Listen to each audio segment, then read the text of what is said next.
broadcast so I can let people in. So we're live. We're live! Okay, and then I'm going to have a look at the attendee and try to see if I can find Andrina.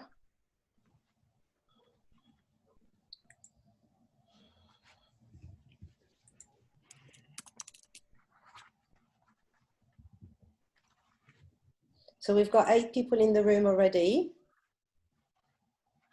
Oh, it's filling up really quickly. We've got 138 people registered. Hi, Patrick. Hi there, how are you? Yeah, good to meet you. So what I'm going to do, Chris, is I'm going to make you a delegate, okay? I'm going to put you as an attendee. Okay, thank you. Hey, Bunny, fantastic. And Elizabeth, I'm going to make you an attendee as well, and then I'll bring you back in, okay? Changing your role. Fantastic. So welcome, everybody. If you could give us a couple of minutes while we're settling in. Hi, Louise. You've got your hand raised. Is there something you need to ask? You can use the chat or the Q&A, unless you're just saying hi.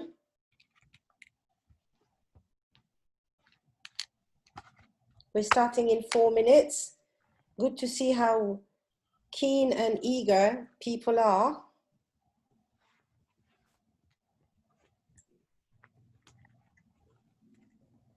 And we've lost Patrick.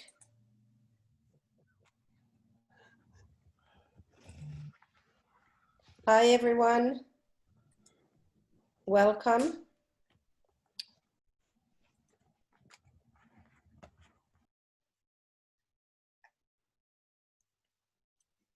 So we're going to start in a few minutes.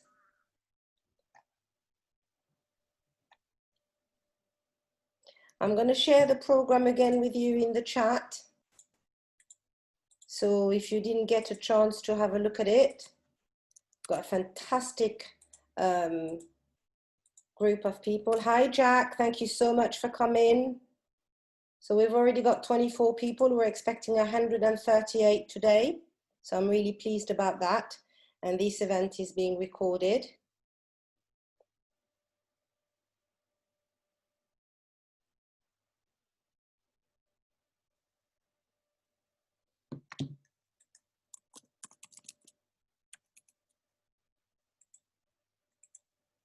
I'm just experimenting with promoting people to panelists. Hi, Andrina. So you are now a panelist. So thank you so very much for, yes, great. So what I'm going to do is I'm going to promote you back as an attendee, and then I'll bring you back up. Is that okay? Okay, thank you. I can see you fine. You look stunning. I just need to rest my laptop on top of the box to make it higher. That's it. Okay. So I can see you very clearly. Perfect. So I'm going to make you an attendee again. Enjoy the conference, and I'll see you later. Thank you.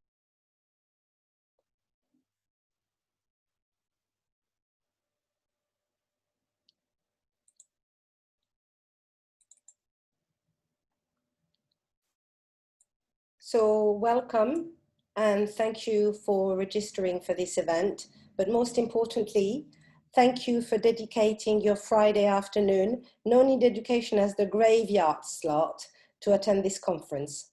We must work in a compassionate, trauma-informed, and bias-aware manner to not only eradicate racism, but also every single form of discrimination and prejudice. As we all know, the impact of the COVID-19 pandemic has been felt more acutely on socially excluded communities, and only by coming together, being kind and compassionate with each other, can we make meaningful changes to have a more cohesive and inclusive society. Before sharing the program with you, I'd like to invite Dr. Nafisa Graham-Brown, Head of Skills for Life at ELAT, to say a few words. ELAT has been a very, very supportive partner in this initiative. So Nafi, over to you, please. Hello, everyone. Good afternoon. I'm Nafi, Head of Life Skills at ELAT. Thank you so much, Lila, for organizing this conference. I just want to say thank you for bringing it about and for all the work you've done. ELAT is an organization that's been around since 1984. We're really happy to support this groundbreaking conference. We feel the need to tackle, we need to do more to tackle systemic and everyday racism and prejudice, because we feel that that's the only way we're actually going to genuinely be able to bring about change and towards supporting the people that we work with to gain equality in society and in their future endeavors. As I said, we're a charity organization. We've been supporting thousands of individuals to better their lives through education and employment. We have a large range of courses, and we have supported our broad range of students, especially during this COVID-19 pandemic, to continue learning, to continue getting involved and being engaged and being supported towards the area that whatever they want to do in the future. And that's really important to us. I'd really encourage you to come and visit us at 4. I'd love to talk more. I'm aware that it's just an introduction here. You can meet some of our team and you'll be able to find out a lot more about the courses, but not just that, everything that we provide as support for people who come and join us. And also, if you've got time to give, we're really interested to hear from you. We'd really love to see how we can work together. So thank you very much, and for letting me have a quick word here, Lila, and I'll hand back over to you, and really looking forward to everyone on the panel. I'm so excited, and the rest of the day. Me too. Thank you so very, very much. I am super excited. So you should have all received the program, and I can see how many people have had a look at it actually. So this was the welcome. Then we've got about 40 minutes with Professor Rusi Jaspal, Bonnie Greer, Priya Luca, and Dr. Patrick Vernon. Then at 2:45, you will see them disappearing from your screen, and then we've got a performance from Andrina Lian, who's really inspirational, and she's just been shortlisted for the British National Diversity Award, so I'm really excited about that.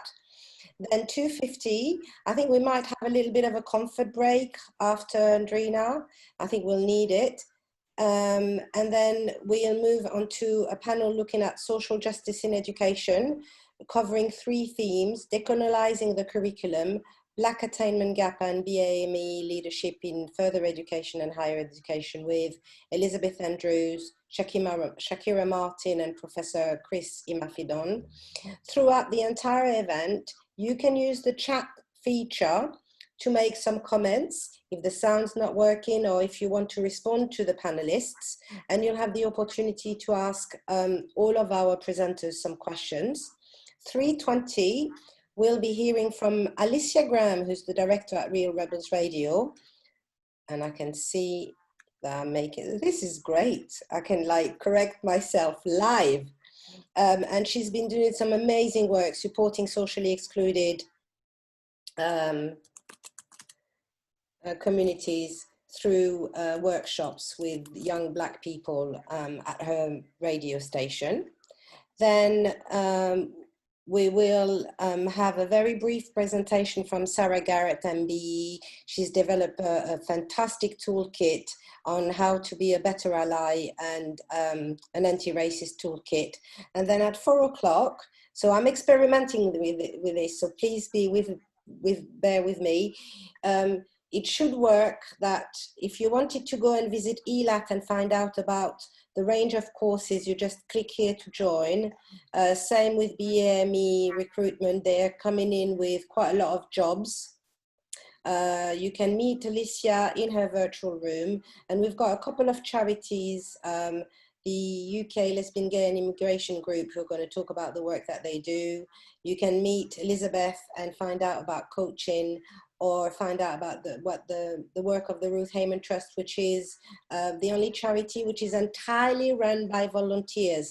No one gets paid. It's run by retired ESOL teachers. And I think to date, we've managed to raise just over £200 for them today, as well as for the UK Lesbian, Gay Immigration Group. Some of the panelists have also very, very generously donated their fees. So we are going to make a donation of £200 to the Paulette Wilson Memorial Fund, as well as the Equality Trust. And we'll also have the opportunity to meet Professor Imafidon, I hope I'm saying this right, who runs the Excellence in Education, but he'll be on one of the panels. So you can go and visit any of the organizations from 4 o'clock onwards. So Nafi, I'm going to thank Elat and thank you so very much. And I'm going to bring you back to the audience. We've already got 75 people registered. And I'd like now to invite our distinguished panelists to introduce themselves. And then, Rusi, you can start the presentation. And it's 14:06, I'm bang on time. Yes, she's really hard in virtual environments. So Bunny, would you like to introduce yourself, please? Oh, Bonnie Greer. I'm a writer and playwright, and I'm here in the UK. Lived here for half my life. Thank you. Dr. Vernon? Hi, I'm just Patrick. Hi everyone, great to be on this event. Patrick, but I have quite a few hats. So I work for the Centre for Aging Better, which is a think tank looking at aging in Britain. I do a lot of work. I'm an activist. So I've been involved in stuff around Windrush, and also I do a lot of writing around Black history and identity as well. Thank you.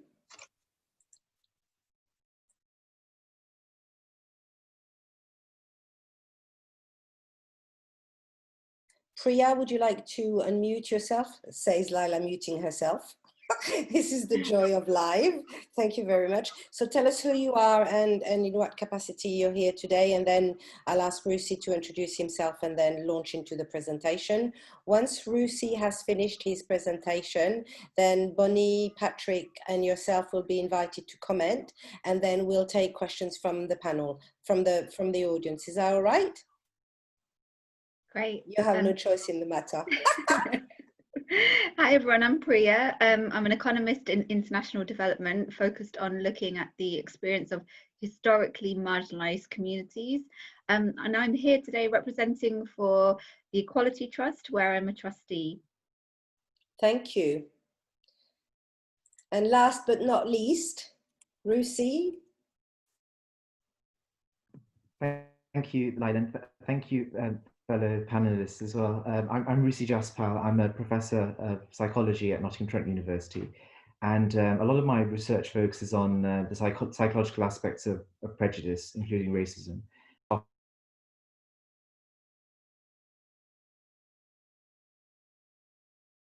Rusi, you've gone on mute again. Could you unmute yourself again? Sorry, and start.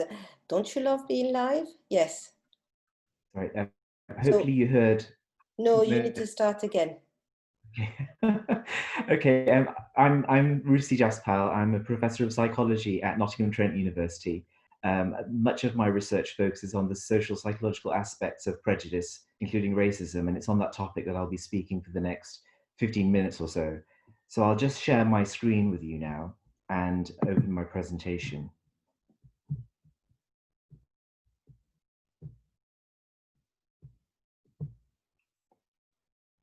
Right, so I'm going to begin by just defining racism as a construct, as a term. It's not always used consistently by all people who use this term. There are different understandings, so I think it's important that we have a shared understanding of what I'm referring to in my presentation. I'll then move on to talk a bit about why racism arises and provide some psychological explanations for this. Now, of course, racism is a topic that's been written about from so many different perspectives, and sociologists would have a slightly different take on this. Economists might look at this in slightly different terms, but the conceptualization that I'll be presenting will be fundamentally a psychological one. I'll then talk a bit about the effects of racism, particularly on those who are targeted, and I'll be focusing on the effects on psychological and physical health outcomes among ethnic minorities. And finally, I'd like to just share some thoughts on how I believe that we can prevent racism and what we can do to try to address this problem. So first of all, I think a good starting point is to define the notion of prejudice, because I see racism as being a type of prejudice, and it has been defined as the holding of derogatory social attitudes and cognitive beliefs, the expression of negative affect, so that's negative emotion like anger, disgust, or the display of hostile or discriminatory behavior towards members of the group because of that group membership. So it's about targeting a group, an individual who's part of a group because of their group membership. Now, if we apply this definition to racism, we're referring to derogatory attitudes and beliefs, negative emotions, hostility, discrimination towards an individual because of their ethnic group membership. And so that's the identity that's being foregrounded by people. And racism is often manifested by drawing on long-standing tropes, stereotypes, myths, histories that can be mobilized and sort of brought to life in order to substantiate a racist view. Now, historically, racists have treated the idea of race as a fixed biological category that is inherited, that's unchangeable, that makes people share common things, and they've endorsed the idea that some groups are inherently superior to others, and as a result of that, that some groups are inherently inferior to others, and that's been the kind of historical way in which racism has operated. But as we know, that form of racism is extremely stigmatized. It's waning. I think people will very rarely these days express overt racism in those terms, in British society. That's not to say it doesn't happen, but what I am saying is that there is a recognition that racism of that type is very stigmatized and many people will shy away from it. That's often why people who are about to make a racist comment will often prefix their comment with the sentence, "I'm not racist, but," and then they'll say something that actually, most people would consensually agree is a racist comment. So, there is a great deal of stigma around that. So racism is transforming to a large extent. And that's why now scholars are talking about the idea of symbolic racism, which is modern and often more subtle variant of racism. And Sears and Henry, exemplify this type of racism with the following beliefs. So, in brackets, I put ethnic group, and that, can be replaced by any ethnic group, but with the idea that an ethnic group no longer faces much discrimination or prejudice.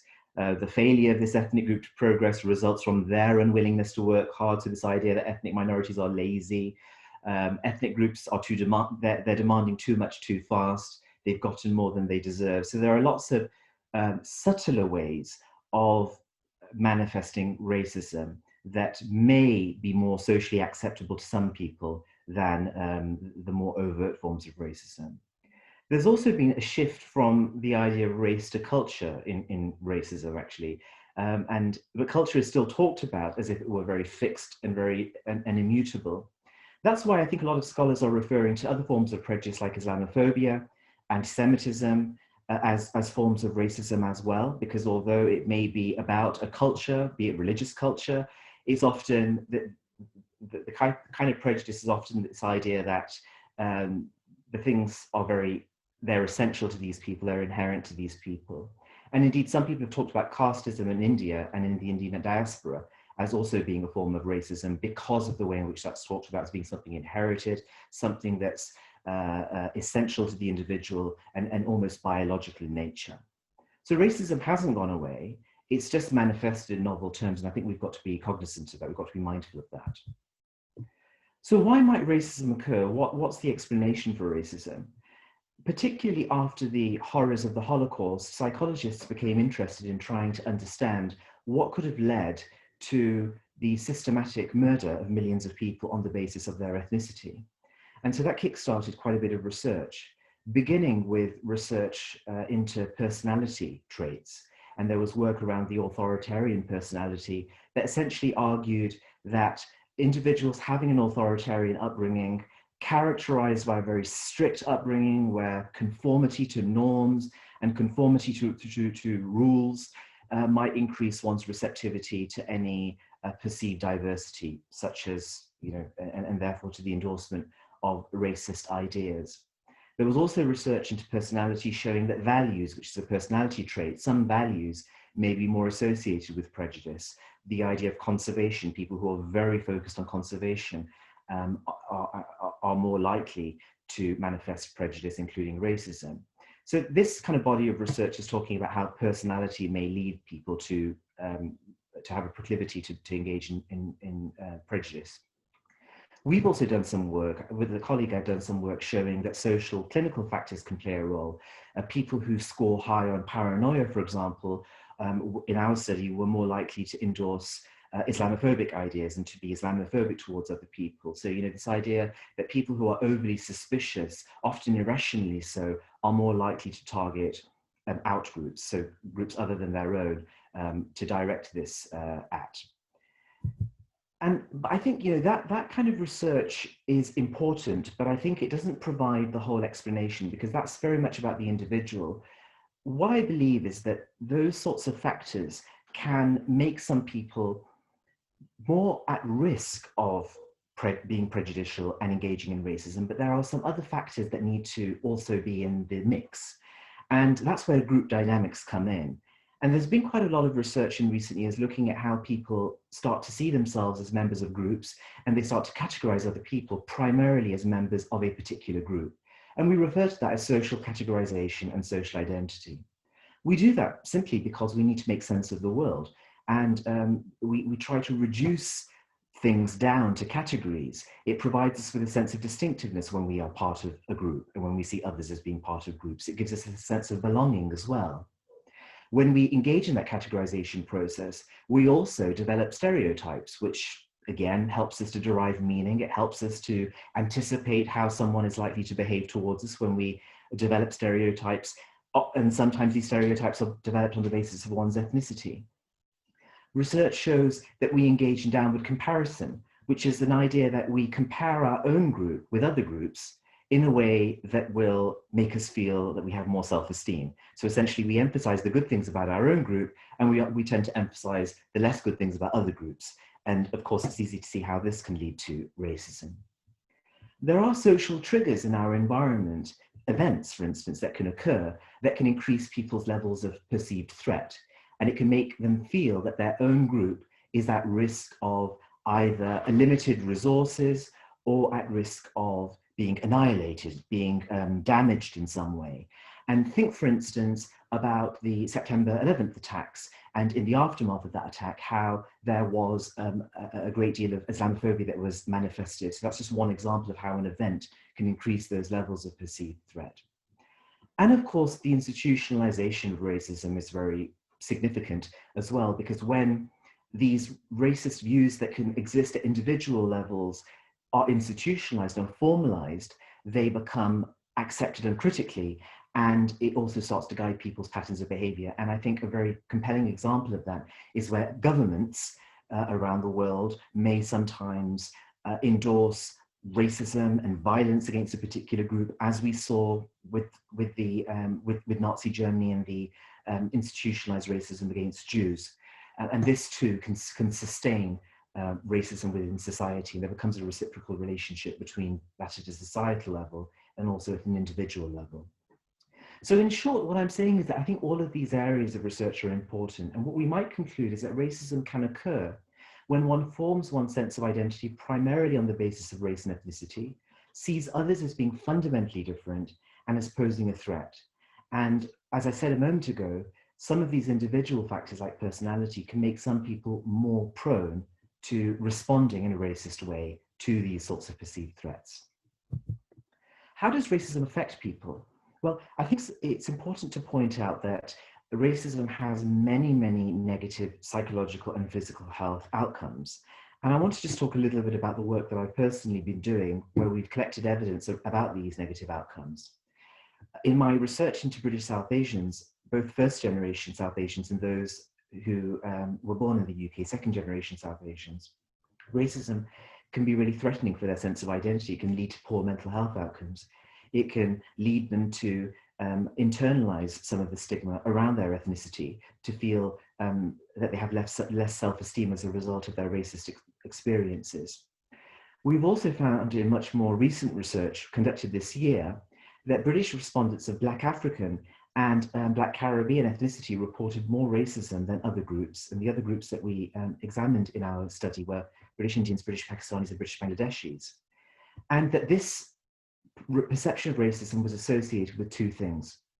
First, it was associated with decreased British national identification, and second, with lower life satisfaction. And I want to just explain this in a little bit more detail. Because people are reporting higher levels of racism, they feel that they don't belong within the British national group. And there is a lot of work showing that the more group memberships we have, the more resilient we become in the face of stressful situations. It can make them feel that they're not actually part of this community at all, and they can feel excluded. And of course, the idea of having lower life satisfaction speaks for itself because it's an indicator of psychological well-being. We've also done a study looking at the effect of COVID-19, not only on ethnic minorities, not only on their physical health outcomes, that is the likelihood of infection, but also looking at the risk of poor mental health outcomes, because there's been quite a lot of debate about the impact that COVID-19 could have on our mental health as well. What we found in a study that we conducted was that ethnic minorities who faced racism reported higher fear of COVID-19, less life satisfaction, more depression, and more anxiety. So in a way, in line with some of the theories that show that being part of a group makes you feel more resilient and more protected, because ethnic minorities face racism and feel less connected to the British national group, and of course that's a very important group in this struggle against something that affects us all, and that is COVID-19, they fare much worse on some of these key indicators of well-being and mental health. And just another interesting study, just to show how racism can have an effect at a societal level, we conducted a study looking at attitudes towards pre-exposure prophylaxis for HIV prevention in the UK. And at the time, it was very important because we wanted to look at the extent to which the British public endorse this very significant HIV prevention strategy. It is true that some groups are disproportionately affected by HIV. One of those groups are heterosexual Africans in the UK. And we found that in our study that racism towards Black Africans was associated with less support for PrEP. So we can see here how racism has broader ramifications where even health policies and outcomes that are particularly beneficial for some groups may not be endorsed by the general population, and therefore they're less likely to get political traction as well, which is something that we need to be mindful of. I want to just briefly talk about how racism can affect minorities within minorities. And over the last few years, I've been looking at ethnic minority gay men. And what I found is that on the gay scene, there have been many reports of so-called gay racism, gay men of ethnic minority background who are reporting greater racism within this particular setting than within the general population, within non-LGBT settings. And they report overt racism. They may report microaggressions where they ask questions that don't really make much sense, you know, sort of where are you from, when the intention there is to sort of argue that they're not from here because they are visible ethnic minorities. And also rejection on geospatial applications, dating applications on the basis of their ethnicity.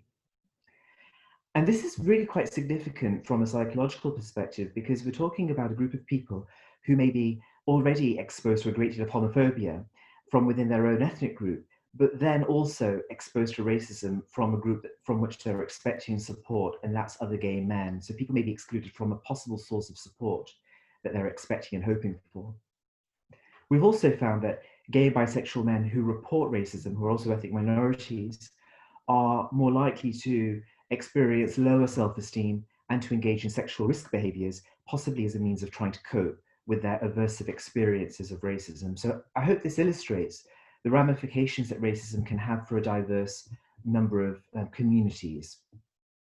So finally, just to end really, I'd like to share some thoughts on what we might do to try to prevent racism. And of course, this is by no means an exhaustive list. There'll be many, many important suggestions from other areas.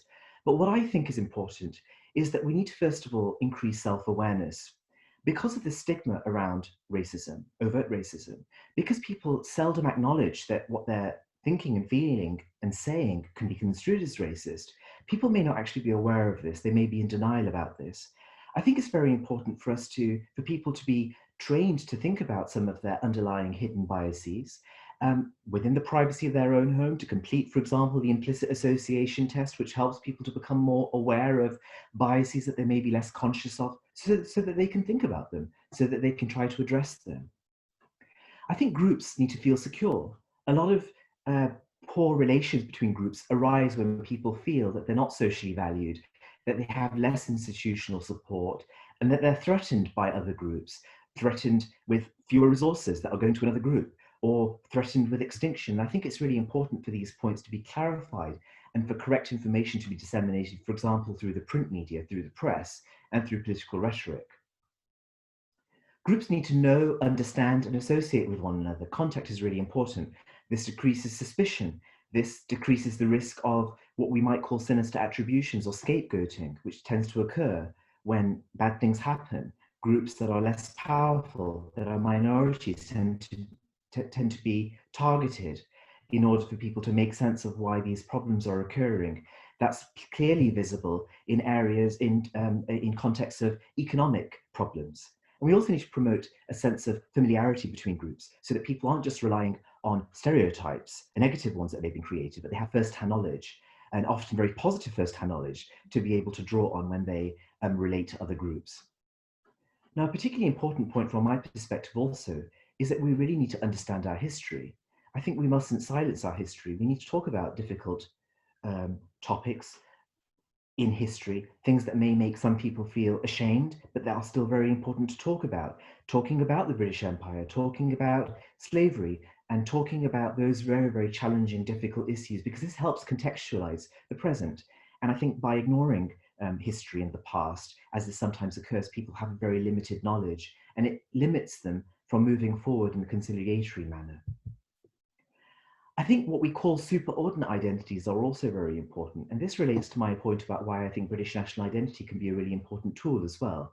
We have specific identities like our ethnicity, but broader categories that we can all feel part of can bring people together. And this can happen, for example, within the workplace where we have a shared job identity. It can also happen in relation to our British national identity, provided that that is inclusive and that people feel that they can lay claim to this identity. Now, I made the point about the media being a very important source of societal information, and I think the media has a responsibility to think carefully about its reporting about minority groups, because it can often constitute a trigger for some of those problems that then give rise to racism. And political rhetoric is very much the same thing.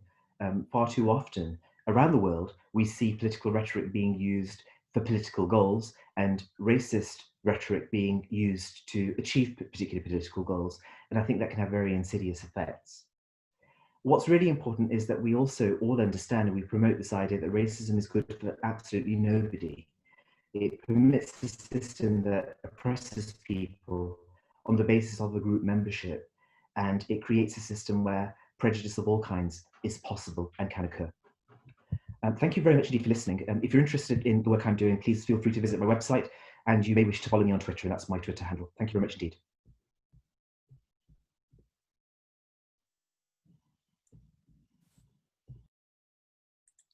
Thank you, Rusi. That was fascinating. We've got a few questions from the audience, and we've had quite a few comments, people making comments on your presentation in the chat.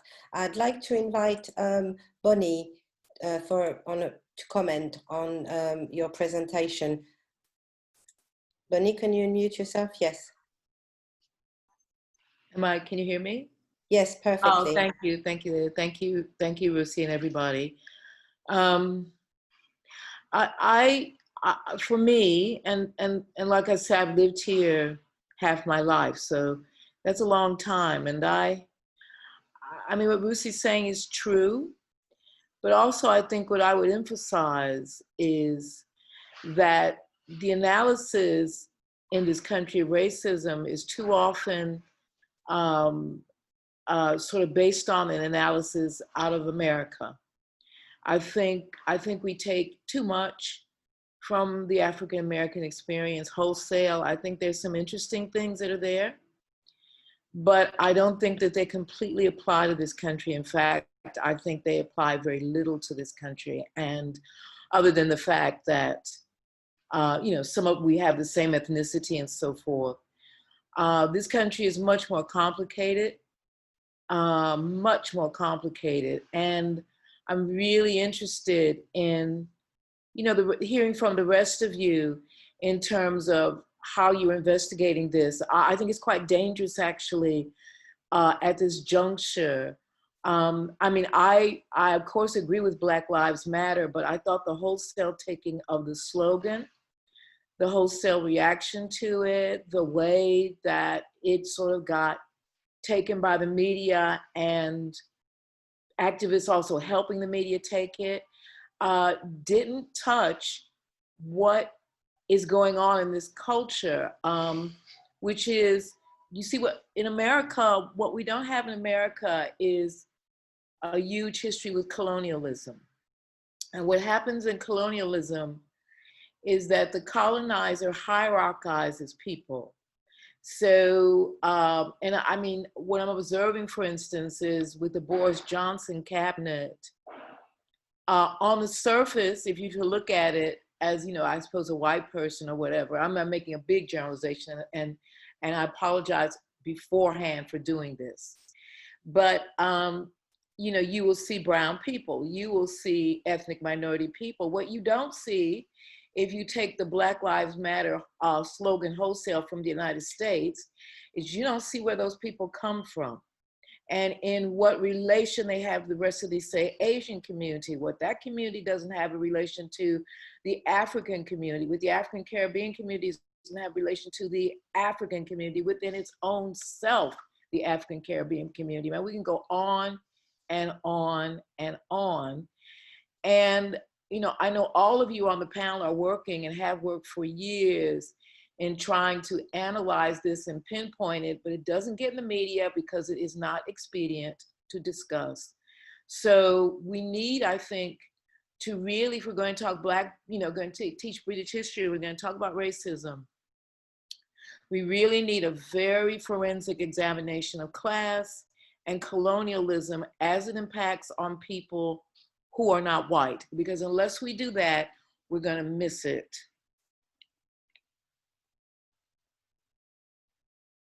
Thank you very much. Patrick, would you like to come in? Yeah, sure. Yeah, thanks for your presentation, Rishi, and kind of building on Bonnie's point. Actually, my starting point is history. I know you mentioned it right towards the end, but actually, as Bonnie said, racism in Britain has been manufactured and it's intricately linked to the transatlantic slave trade and colonisation. That's a starting point. And the problem I have when you start to use some sociological theories, it brings it down to the individual and it misses that historical context. And if you look at social policy in Britain, it always deliberately avoids the historical context. I mean, I've worked in health in many years, public health, and the average public health policy used the classic ABC socioeconomic classification, and that's it. And then I see people of colour as an add-on, and at worst, we're the victims of our own misfortune, which the government's trying to peddle with COVID-19. So we have to be very careful of that. So, and I think the issue of racism is important because if you look at the history of racism from the Enlightenment period, how racism was constructed and we were seen as the other to justify basically power, imposition and control, and that's always been the case. And part of the challenges, it's interesting in your survey, Rishi, you mentioned about dissatisfaction of Black people. It's been like that for a long time. It was like that when my parents came to Britain in the 1950s. Hasn't changed that much, to be quite honest.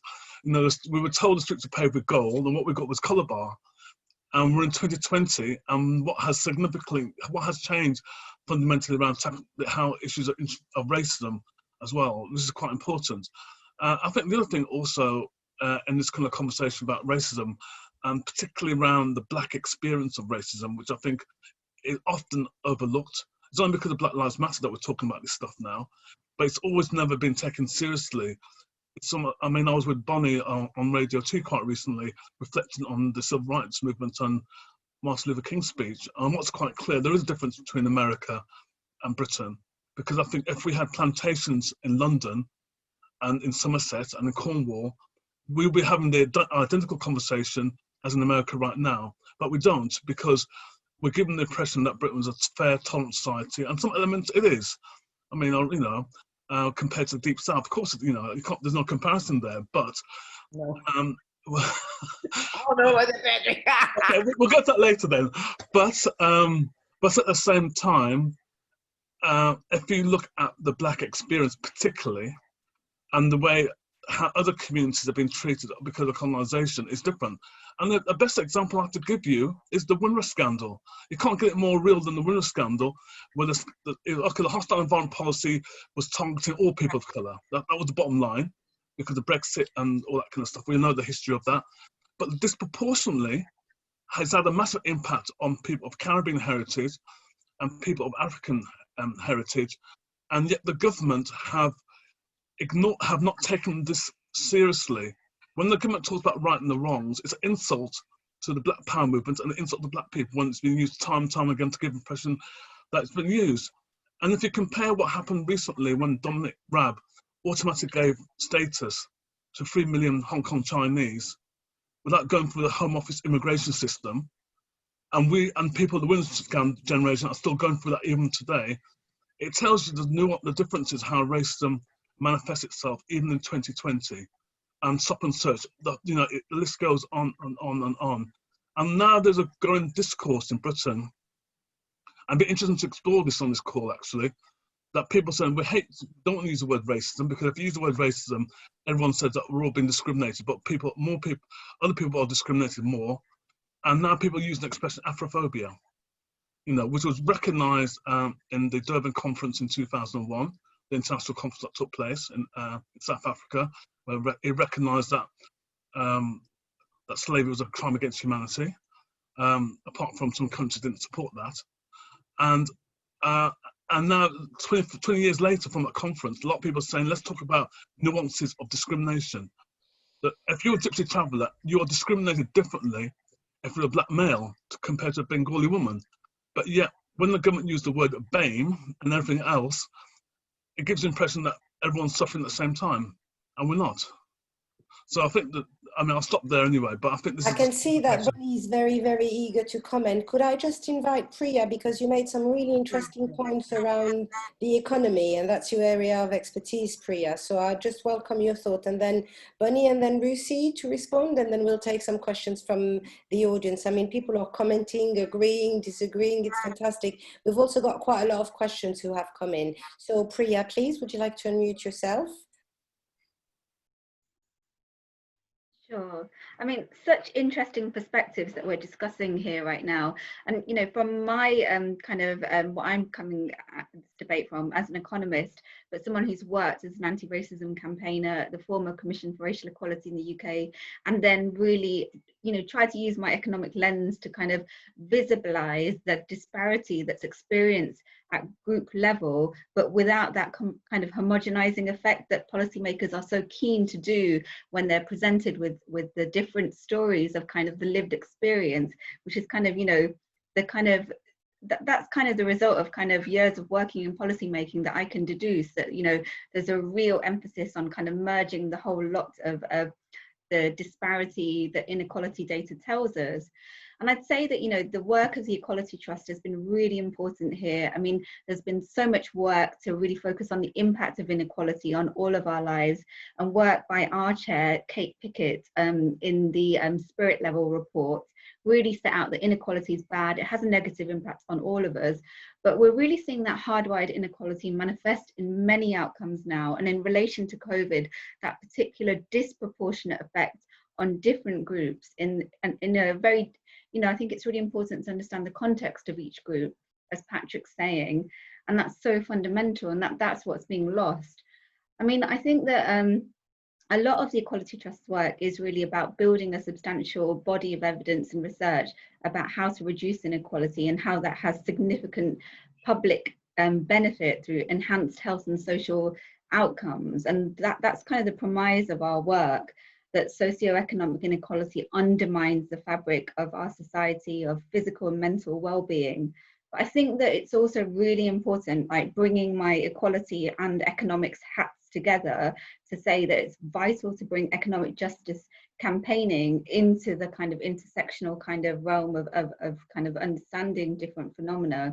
And, you know, when you really look at equity in our struggles, there's those issues that pertain to economic justice, which then really need to be understood about, you know, why particular groups are more vulnerable to disaster. And this pandemic with COVID reinforces existing inequalities in health and education and power dynamics as well.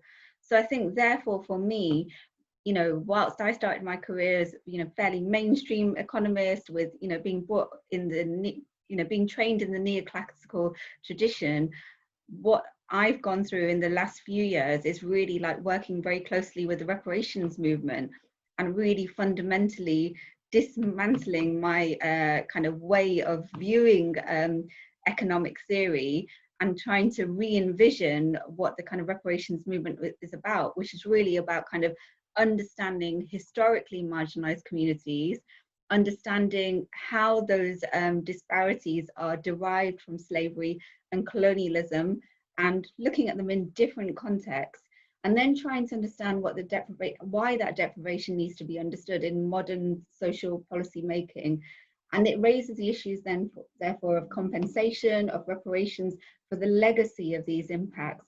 And, you know, I think it's just a really good kind of re-envisioning moment at the moment, because people are saying that these aren't like just current context phenomena. There's a historical pattern here, and this kind of deprivation, you know, is structural, it's systemic, it's hardwired into the capitalist mode of production, and it's purposeful. It's purposeful to have particular groups who are at the bottom rung and are not able to own the modes of capital to improve their position. So I think that, for me, I think there needs to be more interdisciplinary kind of ways of looking at this, and more activism that really brings forward the ethos of the reparations movement into these modern debates on racism. Thank you. I can see people nodding, agreeing. Bonnie, I could see you were like dying to jump in. You need to unmute. Yes. Let me just say, I'm the old person on here too. Let me just say, I mean, I'm grateful for everyone's point of view and listening. I'm doing a project at the British Museum, which really, I mean, again, I'm coming from the civil rights movement a long time ago. I want to unpick and unpack. We had a program called The Caribbean is the Key. And I think, and I don't have a Caribbean background, but I think the Caribbean is the key to understanding the matrix that is British racism and colonialism. We have to understand that in the Caribbean, particularly Jamaica, had kind of the worst slavery, even worse than the slavery of my ancestors. We have to talk about that in a very precise way, because we won't understand how the matrix of slavery and colonialism moves out. We tear down statues in this country, but what we don't tear down is, we don't understand that every edifice of this culture is built on colonialism. There's nothing that isn't. This culture began, the one we live in now, began roughly about 1860, 1850. In terms of one we live in now, we're still in it. And can I also say that it isn't possible for Western society to repair what happened in slavery. They cannot give us reparation. That's not possible, because for them to do that would entail them dismantling the structure of what they are. So I want to say I support and interested in that effort, but it is anti what the structure is built on. The system will always absorb. That's how it exists. So the more jargon that we have, the more sort of definitions that we have, the system itself absorbs them, and it absorbs us and continues to absorb us. Thank you. So many different perspectives. My brain is going boom, boom, boom, boom, boom. We're looking at so many different aspects. Brucey, I'd like you to comment on the contributions of Priya, Patrick, and Bonnie, and then we'll take some questions. Yeah, sure. I'll just comment briefly. I just want to really thank my three co-panelists, because I think you've raised some really, really important points that I sort of alluded to, but was unable to expand on in my opening presentation. I think just the first thing is an enormous challenge like racism really does require a multidisciplinary perspective. It needs different perspectives, and I'm so grateful for the ones that you provided, because you're absolutely right. This is a historical issue, it is a sociological one, it's a socio-structural one, and it's an economic one, so on. So we need to work together, really. I just intended to really provide one psychological lens, which is one of many possible ones, and hopefully that complements the debate somewhat. I'm so pleased also about this, about talking about the history, because this actually was less about the scientific work I've done and more about my own personal experience of having gone to school in this country, where we never talked about racism at school. We never learned about the British Empire. That was sort of just missed out of the curriculum. And I think that it has really problematic effects, because people are just not aware of the circumstances that have culminated in the situation that we are in today, or that have certainly impacted in this situation.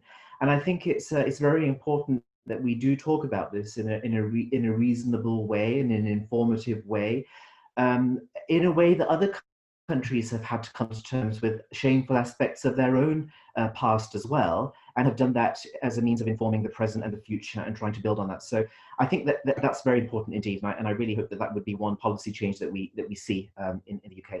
I'm going to stop there. Laila, I'll hand back over to you.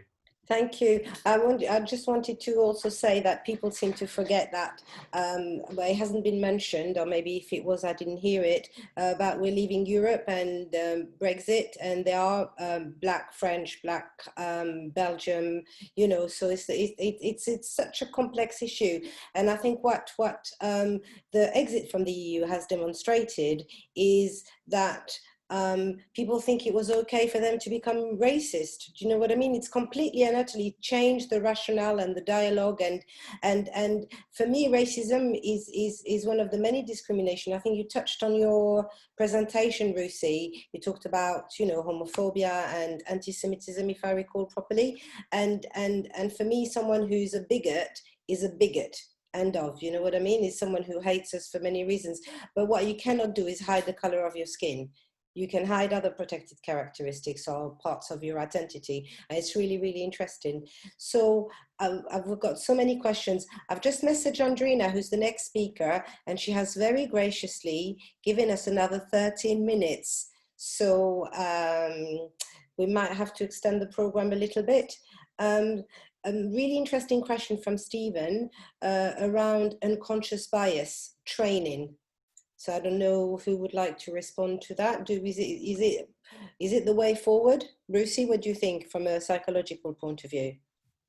I really do think it is the way forward, because I mean there is this the implicit association test, which taps into kind of, you know, underlying attitudes that people may not readily admit to or even be aware of or conscious of in a wide range of areas. And I think it's been used to get people to think about some of the ideas that have internalized, because they're so prevalent in society, and they don't necessarily think about this as being prejudicial or discriminatory in any way, but they become more aware of what they may be doing. And I think that can help people to kind of think twice about the way that they're behaving, to question a little bit more why they may behave towards some people in a certain manner. So I think that would be a very effective, low cost, and easy to incorporate element of you know, equality training. So I would support that personally.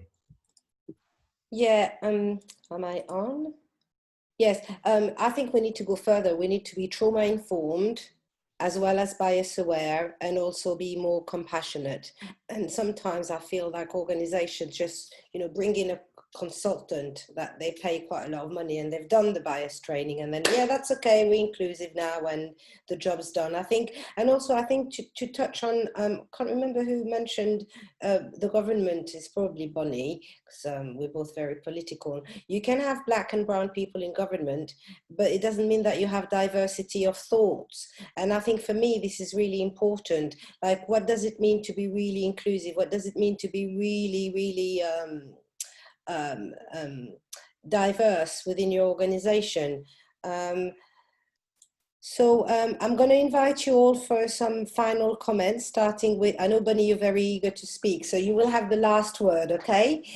Very good. So Patrick, your thoughts, and then Priya, and then Bunny. And I'd like to apologize to the 100 people who are watching that we're not going to be able to answer all of the questions, but what I can do is email the questions directly to the people in the room, to the panelists. And would you be okay to respond to these?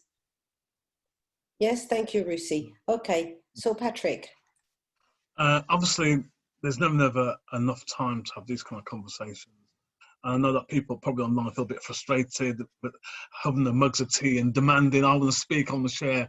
So maybe it's need a follow-up event. But I'll just a couple of thoughts, and I'm going to do a plug at the same time. So I think the whole stuff around the experience of, remember, Britain played a key role in shaping and developing racism in the world. People don't seem to forget that. You know what I mean? Everyone thinks, oh, it happened in America after the Mayflower. Britain engineered it, developed it, exported it, and then it was exported and used against other communities as part of colonization, basically. And people always forget that. We have this kind of rose-tinted view of what Britain was in the past, a view that the government wants to bring back again, which brings me with horror and cold shivers, if you think about it. People talk about the good old 50s. Well, what happened in the good old 50s? With the colour bar, with discrimination that was taking place.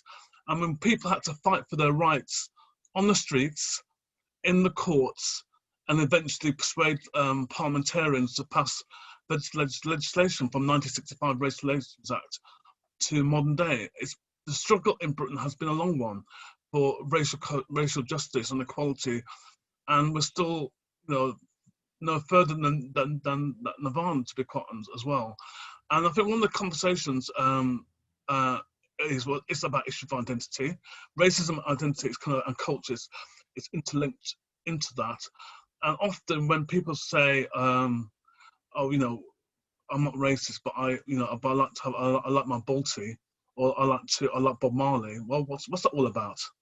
You know what I mean? So there's so many contradictions around that. I mean, if you go to like Northern Soul, which is very popular up in the north of England in the 70s and 80s, but next minute they'll be beating the hell out of Black and Asian people the next day. So there's a kind of contradiction there, which this country has not come. We need a truth and reconciliation process, guys. America has gone through it through different states and in its history. Australia tried to do it with the First Nation people, but we've never done it in Britain. But we talk about racism all the time, every single day. I mean, the classic example is today. Diversity is trends on Twitter because of what they did on Britain's Got Talent. 10,000 complaints for them reenacting what happened in America 2 months ago. And yet everyone's complaining this is outrageous, that you shouldn't bring in politics into media. Hello? Yeah, Patrick, I agree with you. And if you look at the program, we're also offering very practical tools to support people develop a more compassionate society. I'm super conscious of the time. Can I just do a plug? Sadly, I've got a book coming out. Yes. Can I do this? Yes, absolutely. The book is called 100 Great Black Britons. It's based on the website I developed with my colleague, Dr. Andy Osborne, 17 years ago. It's a book, it's updated. And the reason why I did this book is to say that we've been here 2,000 years and we're not going anywhere. Thank you very much. Thank you. I mean, I'd like to encourage people to follow all of you on social media. LinkedIn is probably the best way to connect with people professionally. Priya, really brief word, and then closing remarks from Bonnie, please. Can you unmute yourself, Priya? Thank you. This is my favorite word on Zoom. Can you unmute yourself? I mean, I just echo what Patrick just said. I think that the importance of a truth and reconciliation initiative for the UK is so fundamental as the next step to really address our racial context and our particular history. And that really tackles the thing of kind of not just having a kind of US-led template approach to the kind of very different problems that we experience here.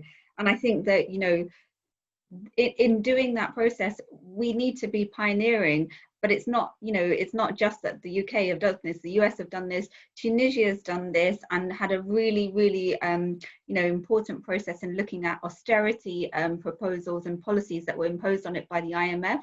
And it, you know, led to a lot of really important kind of policy making decisions. So it's time for the UK to consider this.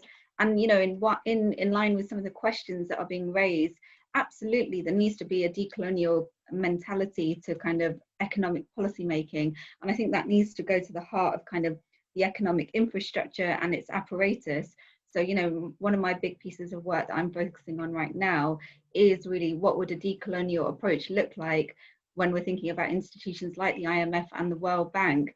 And I think that, again, to be able to even engage in that kind of debate means shaking off the layers of kind of neo-colonial, neoclassical training and really daring to think differently. So would love to open up some more spaces where there's any other thinkers or researchers who are interested in that. Thank you. Thank you very much. Bonnie. Just quick plugs, and thank you everybody for the things I'm learning on this panel. Thank you very much. I have a podcast from Audible UK called In Search of Black History. It's free to download. And also I have a project at the British Museum called Era of Reclamation. And when you go on the site, you'll understand it. And I'm blogging on that site. Just a quick thing to say that this country began in 1945 in the sense that it almost died. So what happens now, where we're coming from, is the fact that it invited its ex-colonials here to build it and then start lying. Okay, so until we go back and look at that moment when this country almost died, then we begin to understand what's happening. So all of your ancestors, the Windrush, all of you who came over from here, Britain has been lying since 1950 about what happened and what is happening. So that's the first thing we have to tackle, is the big lie of 1945, and then we can move forward. Thank you so very much. I can't believe it's been an hour since we started. I mean, people are thanking you and acknowledging the range of thoughts and opinions, and also practical advice that they received from you. I would like to thank you all so very, very much. It's been an absolute honor for me to chair this panel, and I don't think we could have had it out. I mean, today is September 11. There's so many things happening around the world. I think, yeah, I'm lost for words actually. So it's been an honor. Brucey, thank you so much. It's always a pleasure to hear your thoughts. Bonnie, you know I love you. Patrick and Priya, it's been an absolute honor. And you know what? I've realized I forgot to introduce myself. So for those of you who don't know me, I'm a training and education consultant. I'm the Stonewall Lesbian Role Model of the Year, and also the chair for Proud London Council, where I lead on LGBT inclusion in local authorities. Bonjour, mademoiselle. Bonjour. Bonjour. Bonjour. Yes, I was born in Paris. Very good. So I'd like to invite you to take a comfort break. Rusi, do you want to stay as a delegate or do you want to leave? Unmute yourself. Unmute yourself, honey. Yeah. What would you like? I'll stay as a delegate.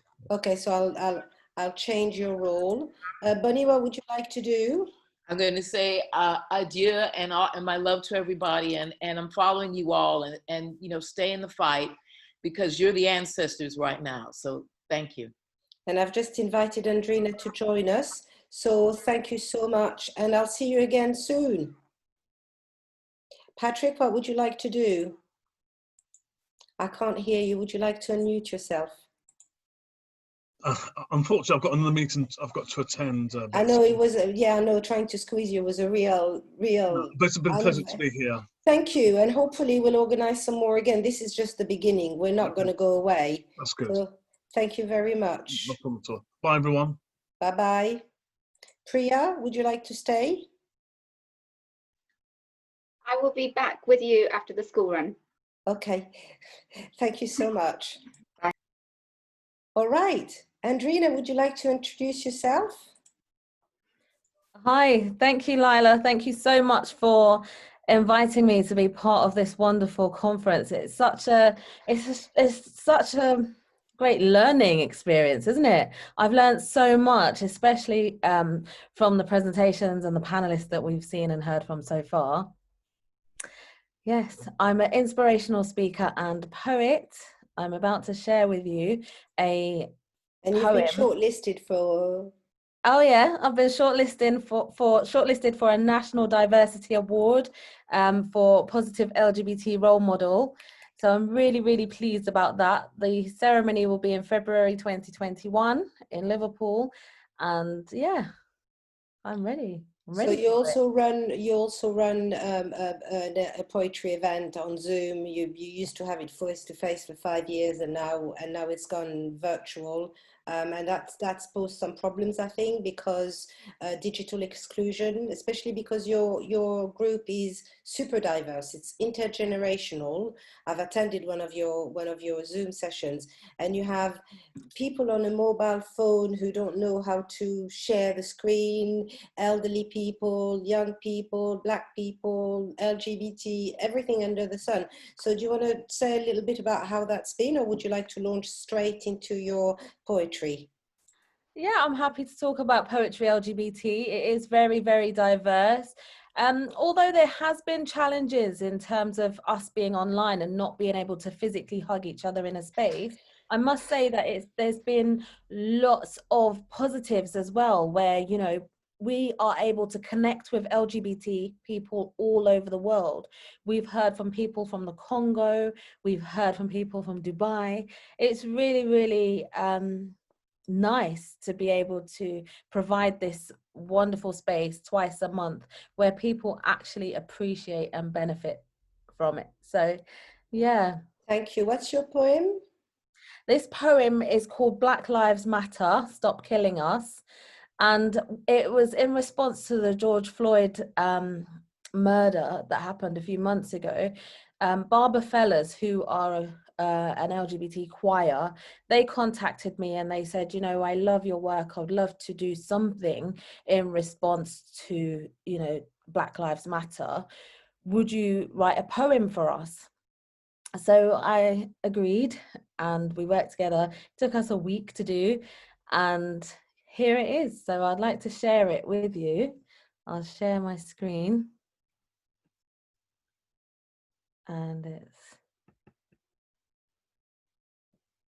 So yeah, it's true what you were saying, actually, the fact that we've been restricted, but we've also connected with people from all over the world.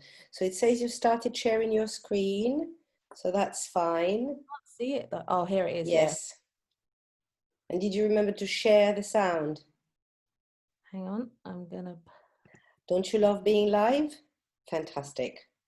Right, I need to bring it back to the beginning and play.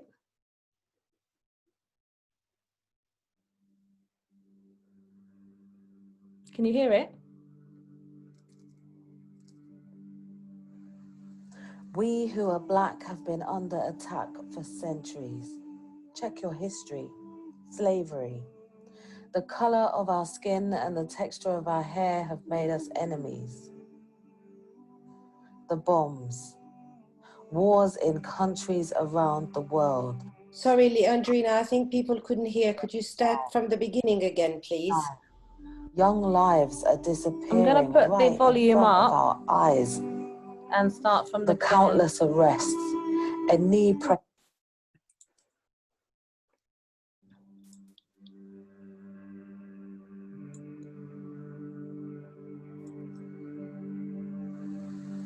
We who are Black have been under attack for centuries.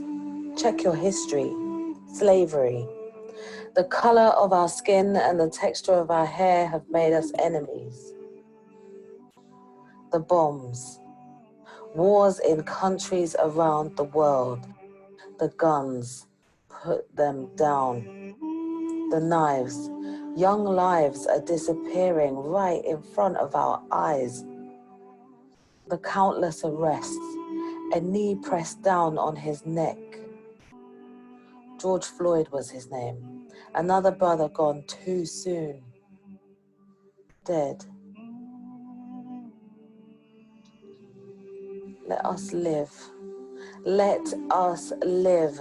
Black lives matter. All lives matter, yes, but it's Black lives being lost en masse. Tell me, what have we done to deserve this fate? It can't be fate that the color of our skin is the cause of so much hate.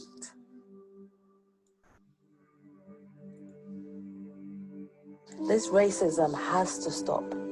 Generations lost. Please, stop killing us. We can't catch a break. We can't catch our breath. We can't breathe. Let us breathe. Don't stay silent. Help us fight this. We matter. Yes, we matter. Black lives matter.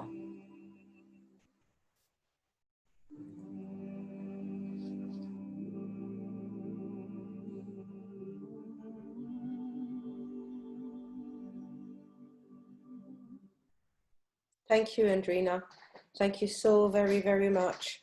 I'm not going to comment on the video. It moved me. That's why I had to take the camera off. Is that video available to share for people to, do you want to put a link to the video in the chat, please? Great poem, people are saying. Thanks for sharing, Andrina. Amazing and moving, beautiful and so powerful. A call to see and take action. Amazing. Yes, you are. So I'd like to give people a couple of minutes comfort break, because get a cup of tea, because we're cup of tea solves everything. Darius is saying powerful words. People want to share it with their students in the classroom. So is it possible for you to copy and paste the link in the chat? I will. Thank you so much for watching. Thank you so much for listening. Thank you so much for your kind and supportive words in the chat. I will be reading the comments now. Yeah, and people are saying that how can we find out more about open mic and all that kind of stuff. So if you, when you go back as a delegate, if you could respond to the people about what you've done, it was absolutely perfect. Thank you. So I'm going to give you a couple of minutes break. And so, because, you know, when we're on Zoom and virtual platforms, it's important to look after our mental health and well-being. And yesterday was Suicide Prevention Day. And, you know, our mental health has suffered terribly.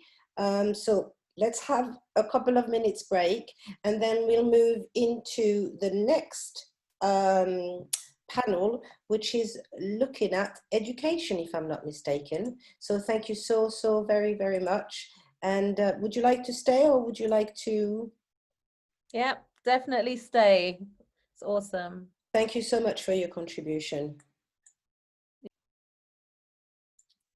So I'm now like to invite Elizabeth Andrews from Fuse Development, founder. I'd like to invite Professor Chris Imafidon. Elizabeth, would you like to unmute and hello.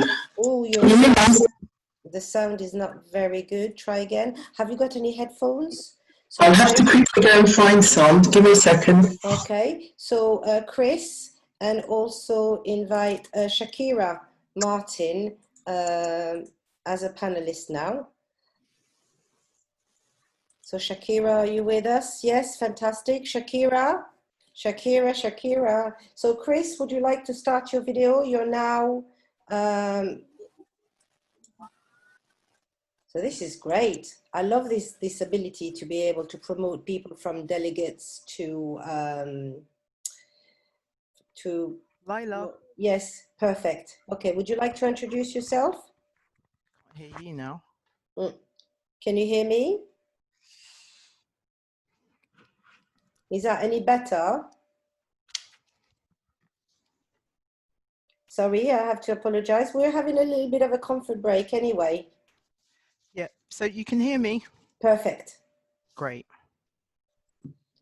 So I hope this is the right order in the program. I'm just having... Yeah. Yes, perfect. Okay, so while we're waiting for the other people who've had a little bit of a comfort break to come back on, would you like to wait or shall we start? We can make a start. Yes, okay. So your name is? I was just getting prepared to share the screen. Okay, so my name's Elizabeth. Oh, you can share the screen with the panel slide that you did. That was really good. Sure. So yeah. I'm going to share the screen and then we can introduce ourselves. Yeah.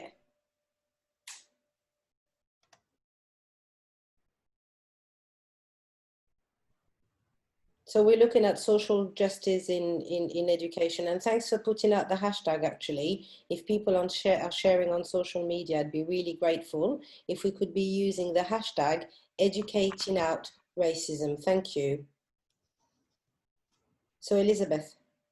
Right, so just like to introduce myself. My name's Elizabeth Andrews and I've worked for over 20 years in the lifelong learning sector in many roles as a teacher, curriculum manager and a senior manager. I'm now the Chief Executive Officer for my own company called Fuse Developments, and I'm a coaching consultancy and also offering mentoring to people that want to excel in their corporate careers or education careers. Okay, thank you very, very much. So somebody's logged on 2 devices. Chris, are you logged on onto 2 different devices? This is why we're getting an echo. Shakira, would you like to introduce yourself? I've just muted you, Chris, until you sort out this issue. I'm so bossy, you can tell I'm a teacher. Now getting into education. Shakira, welcome, and hello. Thank you. Would you like to introduce yourself, please? Yeah, good timing. Hello, everyone. My name's Shakira Martin. I am currently the Head of Student Experience at Rose Bruford College and the recent founder of the Class of 2020. Thank you very much. Chris, is that okay for you to unmute yourself? Would you like to unmute yourself? Yes. Is it better yeah. now? Yeah, that's better. No, there's still an echo. So one of the things that I discovered, because I also deliver training on how to use Zoom for teachers, if anybody's interested, contact me after the conference, is like if you're logged in devices. Chris? Yes? Yes, much better. You need to be logged off one of your devices. You cannot be logged on 2 devices at the same time. Please come and take this. Oh, I love it. Live. Is it better now? In the living room. Perfect. Thank you so much. Yes. Okay. Thank you very much. What a great session we just had. I thought I came to share. I learned much more than I ever intended for. It's a great delight to be able to share some of the work we've done with inner city children. And I have the privilege of chairing the Excellence in Education program. We work with inner city schools, corporations and companies, and we have had the privilege of coming up with real practical case studies of students from inner city and Black BME students that have gone on to do great work. They've achieved scholarships to go to Oxford and Cambridge, and some of them are now working in the leaders in the industry. Perfect. Thank you so much. So I'm going to mute you, Chris, and then Elizabeth, would you like to start? So we're having a presentation from Elizabeth and Shakira, and then Chris, I'll invite you to comment, and then we'll take questions from the audience. Thank you. Hi, pleasure to be here. So the topics Shakira and I will be covering are diversifying the UK curriculum, the BAME attainment level gap, BAME in senior leadership and management in FE and HE. So diversifying the curriculum. So the current education system is this. The British education system itself is firmly rooted. Sorry, half of my PowerPoint is covered by the images, sorry. So the British education system is rooted in colonial episteme. I'm really sorry. I'm going to have to unmute my screen because I can't see the screen. Help me, Lila. What do I do? I love Minimize. it. Yeah, that's fine. So Done what it. you need, Done yes, it. Done yeah. it. So you have to, yes, Yeah, I've done it. yes. Rewind. Excuse me, everyone. Okay, so the Don't you British love education. being live? This is live. The British education system itself is firmly rooted in colonial epistemology, which centres and upholds the British Empire and the forms that it takes today. What this can look like in schooling is a whitewashed retelling of history of the empire that speaks only to its successes, whilst omitting its evils, the voices of the oppressed, and the lasting legacy of imperialism today. Sophia Akil. So what is actually meant by diversifying the curriculum? So diversifying the curriculum simply means expanding the curriculum to be inclusive and intersectional, including academics and readings from underrepresented backgrounds. I think, yeah, thank you. I just want to add is that when we talk about the diversifying the curriculum, it's important that in the sector at the moment, we often talk about, we are all talking about access and participation and inclusion. And I've often said, and many people in the sector will know my slogan, it's not about just getting in, but getting on.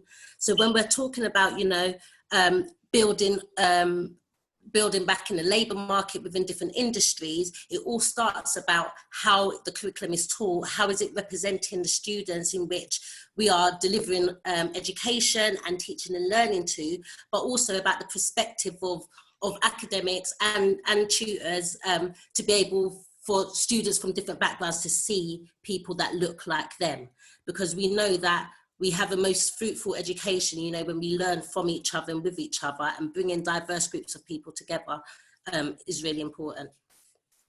Sorry, can you scroll down, please, Leila? Elizabeth is in charge of the PowerPoint. Yeah, no, scroll up to the next one. You can tell we're all teachers, so bossy. The third slide. Number 4. Yeah, that one, diversity campaigns. Yeah. So the topic of diversifying the curriculum hasn't been something that has been new. This has been something that students and NUS have been campaigning on for many, many years. This is prior to Black Lives Matters and the campaigns and actions that is going on around there. So we stop moving. And there are a number of great campaigns that is taking place across the sector within students' unions and institutions.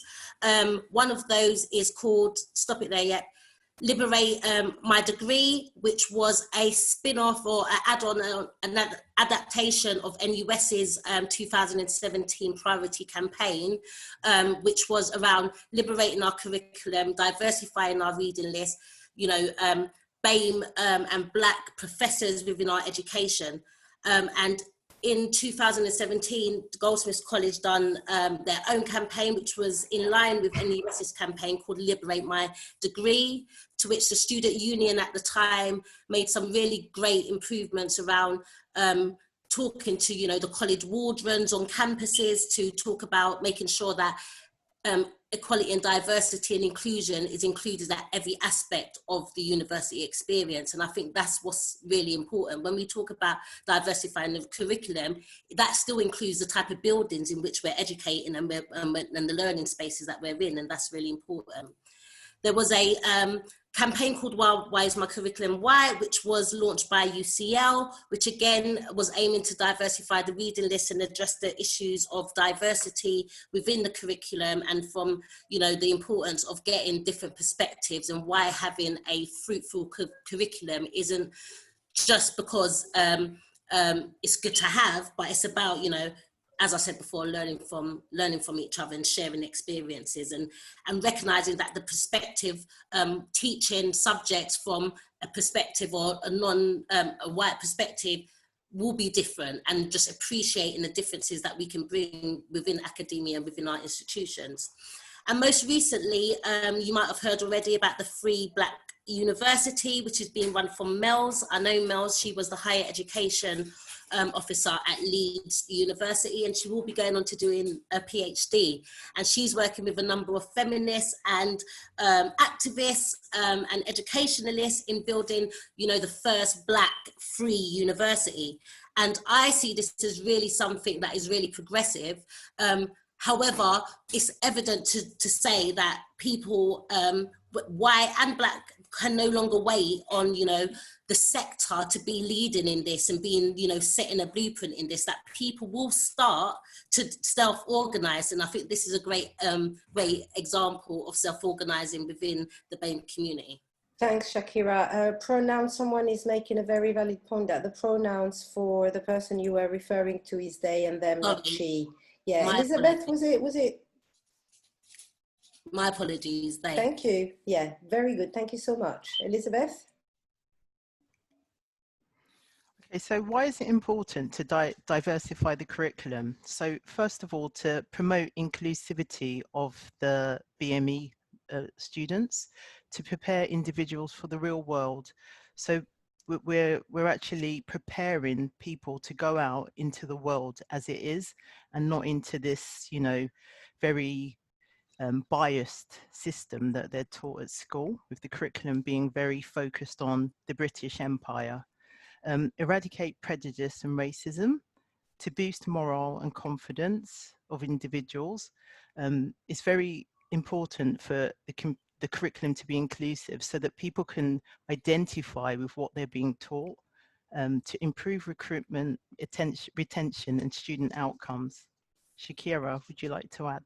Yeah, so so when we're talking about diversifying the curriculum, it isn't just something that happens or stops at education. This is more about building a society where we can bring work together, where we think as a country that's bigger than our own backyard.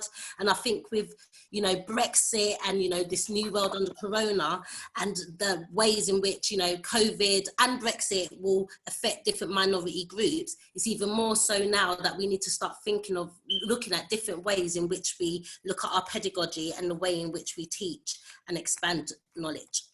Thank you. Thank you. Could I just mention something around Yeah. Diversifying the curriculum? I believe that within diversifying curriculum, we do also need to look at the socioeconomic background of the people. So what this pandemic has demonstrated, for example, is that people on the lowest income have been digitally excluded. So it's okay, if you've got money and you've got like a laptop or a tablet, but that some people don't even have a mobile phone. And these people traditionally used to go and study on site, especially people whose first language is not English, like ESOL, English to speakers of other languages, which predominantly migrants, refugees, and people seeking asylum. So diversifying for me the curriculum is not so much, it's very much in terms of content, but also in terms of bringing the history what it should be. It's about decolonizing, but I think you're going to touch on that in a minute, but also in terms of the means and accessibility. So it's really, really important. And sorry, Shakira. And yes, we need to promote it because it's going to have a massive impact in terms of retention, achievements, progression, and all that kind of stuff. But I think it's also for their own well-being, from the people's perspective. But in terms of, racism, I think it's really important in British schools that Black history is 100% brought into the curriculum, because we've got quite a rich history and culture. I'd go one step further. I think it needs to be embedded in all the subjects. So I was teaching French during this pandemic. And as well as teaching him French, I taught him where French is spoken, geography, why it is spoken, history, and you look at a more holistic way of teaching people rather than in isolation, and all the subjects are not interrelated to each other. Exactly, but it's a good point as well, because if we're talking about this later about BAME leadership and getting more BAME people into education and teaching, actually once we get people there, that would almost come naturally, because they're going to be teaching through their perspectives and giving different perspective and experiences as well. And also I just want to highlight as well, it's often talked about diversifying the curriculum within higher education as well. And we know that further education is definitely much more diverse than our higher education sector, but it doesn't mean that students are necessarily feeling comfortable in a sense of community while being at college or while being a part of that community as well. So I wouldn't say that this is a HE issue alone, although there are much more diversity at ground level within FE.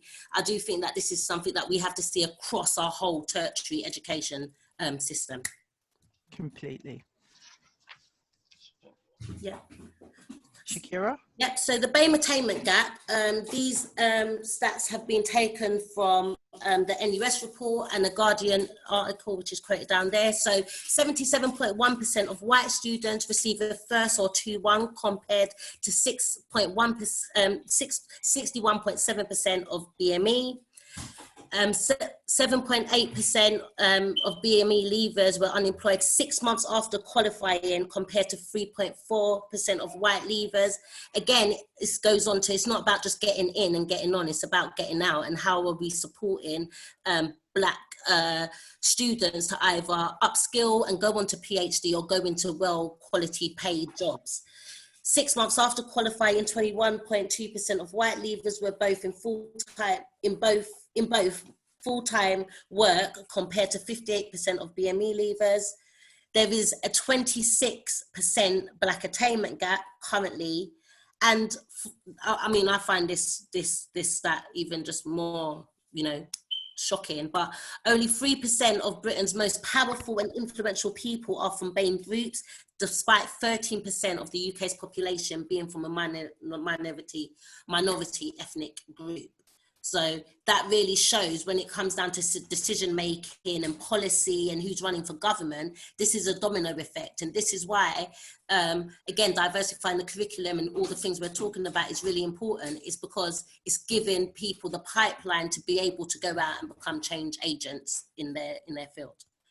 So this is just a quote. It's important from a student from Huddersfield. It is important to know that BAME attainment is not solely a BAME issue, it's a university-wide problem, and it should be not just left to the BAME community to fix. We need allies and people at all different levels across the university, whether that is the faculty manager or the accommodation manager, all the way up to senior management. It's a commitment across all.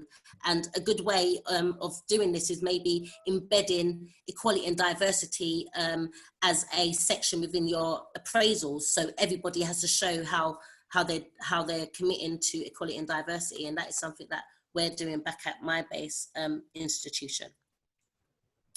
Should I continue, Liz? Yeah. So when I was a NUS president, my deputy Amate Doku and Baroness Valerie Amos, as well as UUK, done a report called Closing the Gap, looking at the Black attainment gap. Obviously, some of the stats that I've mentioned above was some of the findings that was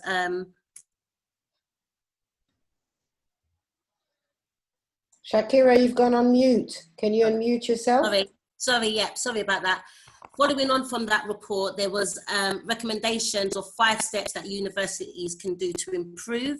And I'm just going to go through them briefly. Liz, if you want to jump in at any time, just jump in to your bit. Yeah, sure. Sorry, can I just, as the chair, remind you of the time? I'm trying to get in touch with Alicia, who's supposed to be after you, and she's having problems logging in. So you might have a little bit more time, but maybe also allow Professor Imafidon to make some comments on our presentation, please. Yeah, so we'll just finish the presentation, then we'll do questions and expand. Shakira.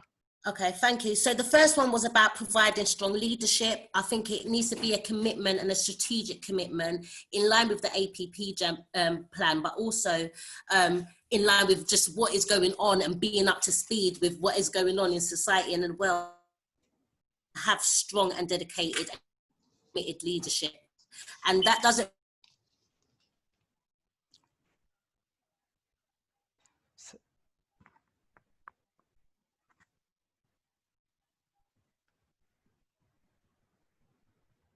learning from other people as well, because I think sometimes as leaders we forget that we still can learn and not know everything.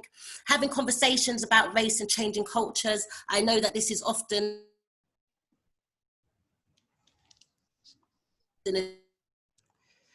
Shakira, we're losing.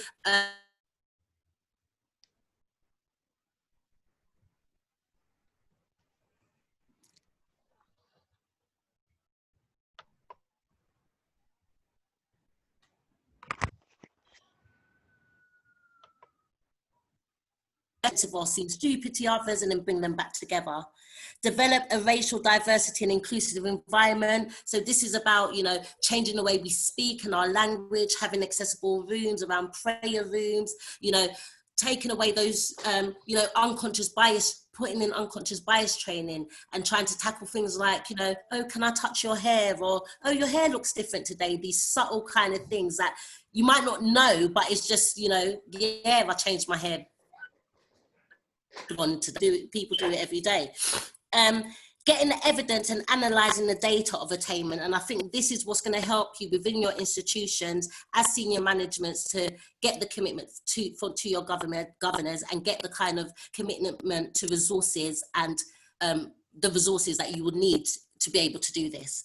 And then finally, understanding what works. You know, no one, you know, there's institutions that have never tackled these problems before. You're going to put out, you know, you're going to not necessarily know how to go about it, but this is where I would say to listen, learn and lead. And this is something that we're doing within our institution back at Rose Bruford, and that is really listening to the experiences of students and staff within these groups, learning from different experiences, sharing knowledges from different institutions and building an agile kind of strategy. And just remembering that Black attainment, Black Lives Matter, the issue of racism and racial injustice doesn't just start when someone gets killed.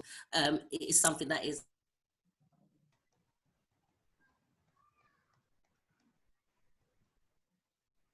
I think we've lost you, Shakira.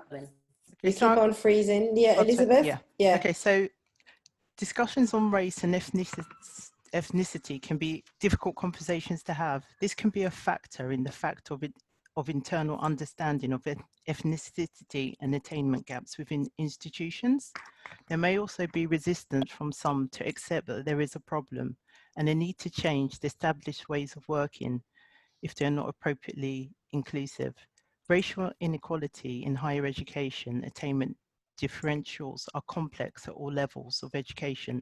In schools, a number of BME groups attain at a higher level than white British pupils and are more likely to go to university. However, for others, such as Black Caribbean children, attainment is consistently lower than for white British children, regardless of economic disadvantage. Have we lost you, Shakira? No, she's on mute. I'm still here. Yeah. Okay, so senior leadership and management, the lack of diversity. I'm gonna need to, Alicia has just come in, she's managed to log in with us, so maybe could quickly we wrap up? Yeah, please, if you don't mind. I mean, it is again another subject. I think I was too ambitious when I created this conference, thinking, yeah, we can talk about this for 40 minutes. Nah, I think we're gonna have to have another one. So what I wanted to say is there's different, and Sarah has just joined us as well, so we've got other panelists coming in. Welcome, Sarah, and thank you, Alicia. So Elizabeth, I'll let you wrap up. Shakira, comments from Professor Imafedon, and then we'll move on to interviewing Alicia from Real Rebels. Okay, so we can make these shareable, so it's just stats that I'll quickly read out. So there was a Commission for Black Staff in FE in 2002, which gave recommendations around the curriculum, culture, climate and communication.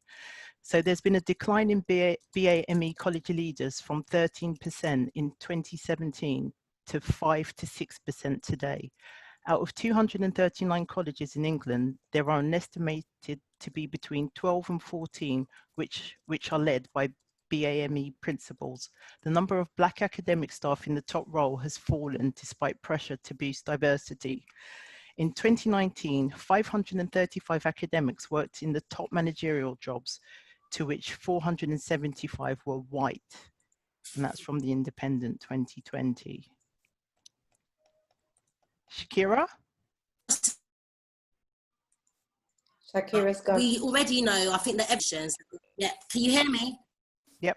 Just to sum up, we know that there's an issue within our higher education and education sector as a whole with diversity, whether that is diversifying the curriculum, the Black attainment gap, or senior management. So my challenge to those that are listening and those to go back into their institutions is to really think about what can you do at your position or within your role to be able to start these conversations in different areas. I'm not going to say where you should do it. I'm not going to say how you should do it, because sometimes just speaking up on behalf of a Black colleague is a helpful movement. Sometimes Black and BAME people can't necessarily say what other white colleagues can say within their institutions. So thank you very much for your ears. Can I just chip in and just to echo what Sharika's saying is Shakira. Shakira, is that without action, there will be no change. So we have to take massive action in implementing the changes that we need to make for an inclusive society. And that's going to be the next workshop, because how do we implement change is a really, I think, Elizabeth, your screen went blank, so the delegates have been commenting in the chat. So can you stop sharing? And we're going to now have a very quick panel discussion. I wanted to say that there are very different ways that we can diversify the curriculum and empower staff as well as learner, pupils and students. We need a commitment from the senior leaders, but we also need a grassroots movement, and one doesn't work without the other. So you can have, you know, a BAME or a race ethnicity, a staff network, for example, raise visibility. So organize Black History Month, you know, events that enable the celebration. Chris, would you like to comment on what has been said? Yes, thank you very much for the great work you are doing, Shakira and Elizabeth. It's fantastic. I just wanted to open by saying that, do you know that they would have locked all of us up as soon as our poster was made available on Twitter if that was in Georgia in 1833? Literacy was an exclusive right of the whites. Education was prohibited to any freed slave. That means you're a slave, you gained your freedom, you were not allowed to be taught how to read and write. There's a reason for this, because Nelson Mandela came later to say that the most powerful tool that can change the world is education. It's not arms, it's just education. But from what you've said today, it just demonstrated that if we are to understand why they deprived us from knowing how to read and write, we then find out how empowering it is for a literate person to be able to walk through any door and be able to survive. And the issue of diversity, ladies and gentlemen, it's not for the benefit of the oppressed. It's not for the benefit of marginalized. No. It's for the benefit of our entire community. Let me tell you this. I don't know whether you follow football. Look at the French team that won the World Cup. If I had a slide, that's what I would have shown here. It summarizes all the work I do in inner city and people that think that they don't have anything to work for. The entire French team that won the World Cup, white was in minority. It was predominantly Black. They worked it out. The last Olympic tally that we had as a nation, our position on the Olympic chart, if we took away the medals that BME achieved, Britain will lose 2/3 of the medal. Thank you. So That's that really in interesting, sports, actually, because you're bringing in various perspectives. Sports, the world of sports is really important. The historical perspective is really important as well. I'd like to thank you so very much, Professor Imafadon. You have a stall, you have a virtual stall where at 4 o'clock people can join you and find out about the amazing work that you do. I'm very conscious of the time. Sarah has just arrived and we've got the wonderful Alicia Graham, who's the director of Real Rebels Radio. So I'd like to thank you so very much. Shakira, thank you very much. I think what came across is a real ability to speak from the heart and with passion. And yes, Elizabeth, thank you very much. So would you like to stay? Give me the thumbs up if you want to stay. I'll put you down as a delegate again, and then I'll interview Alicia, and then I will bring Sarah up. Sarah Garrett MB, to talk about her anti-racist toolkit and how to be a better ally. So Elizabeth, thank you so much. And you're going to be in a stall as well. So if people want to find 4 o'clock. So if people want to find out about Nafi, Dr. Nafisa Graham-Brown also wanted to make a contribution, but she'll be on a stall. Nafi, I'm really sorry. That's how things work. It was my very first Educating Out Racism conference. I've put a link to the evaluation that we'll be collecting, and I welcome your feedback. So thank you very, very much. Alicia, welcome. Would you like to introduce yourself and tell us who you are and what you do, please? Can you hear me? Perfectly well. Yeah? What happened there? Yes, I can hear you perfectly you can well. Hear me? I seem to be up twice on there. Yes, you are. Struggle. So do you want me to remove the other one? Remove the imposter. Okay, there you go. So it's just you and me now. So we've got about 10 minutes, I'm afraid. I'm really, really sorry. So would you like to introduce yourself and tell us a little bit about Real Rebels Radio? And it's a web-based community intersectional radio, if I'm quite correct. And maybe start with telling us about the challenges and the achievements that you have done. The challenges, yes, and achievements. Okay, starting with the challenges. You know, I think setting up an internet radio station 10 years ago was an achievement for anybody who was taking part in that process. And there was a real leap to do that by groups. So what's happening is you're logged into on 2 devices.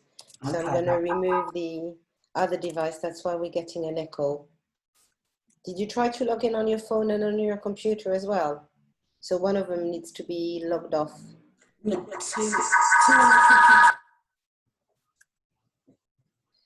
Don't you love being live?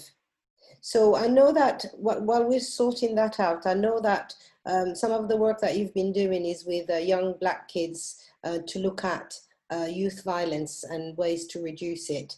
And I know that you're also planning on supporting disabled Black children who are shielding in this pandemic. And I'd really, really love to hear more about it.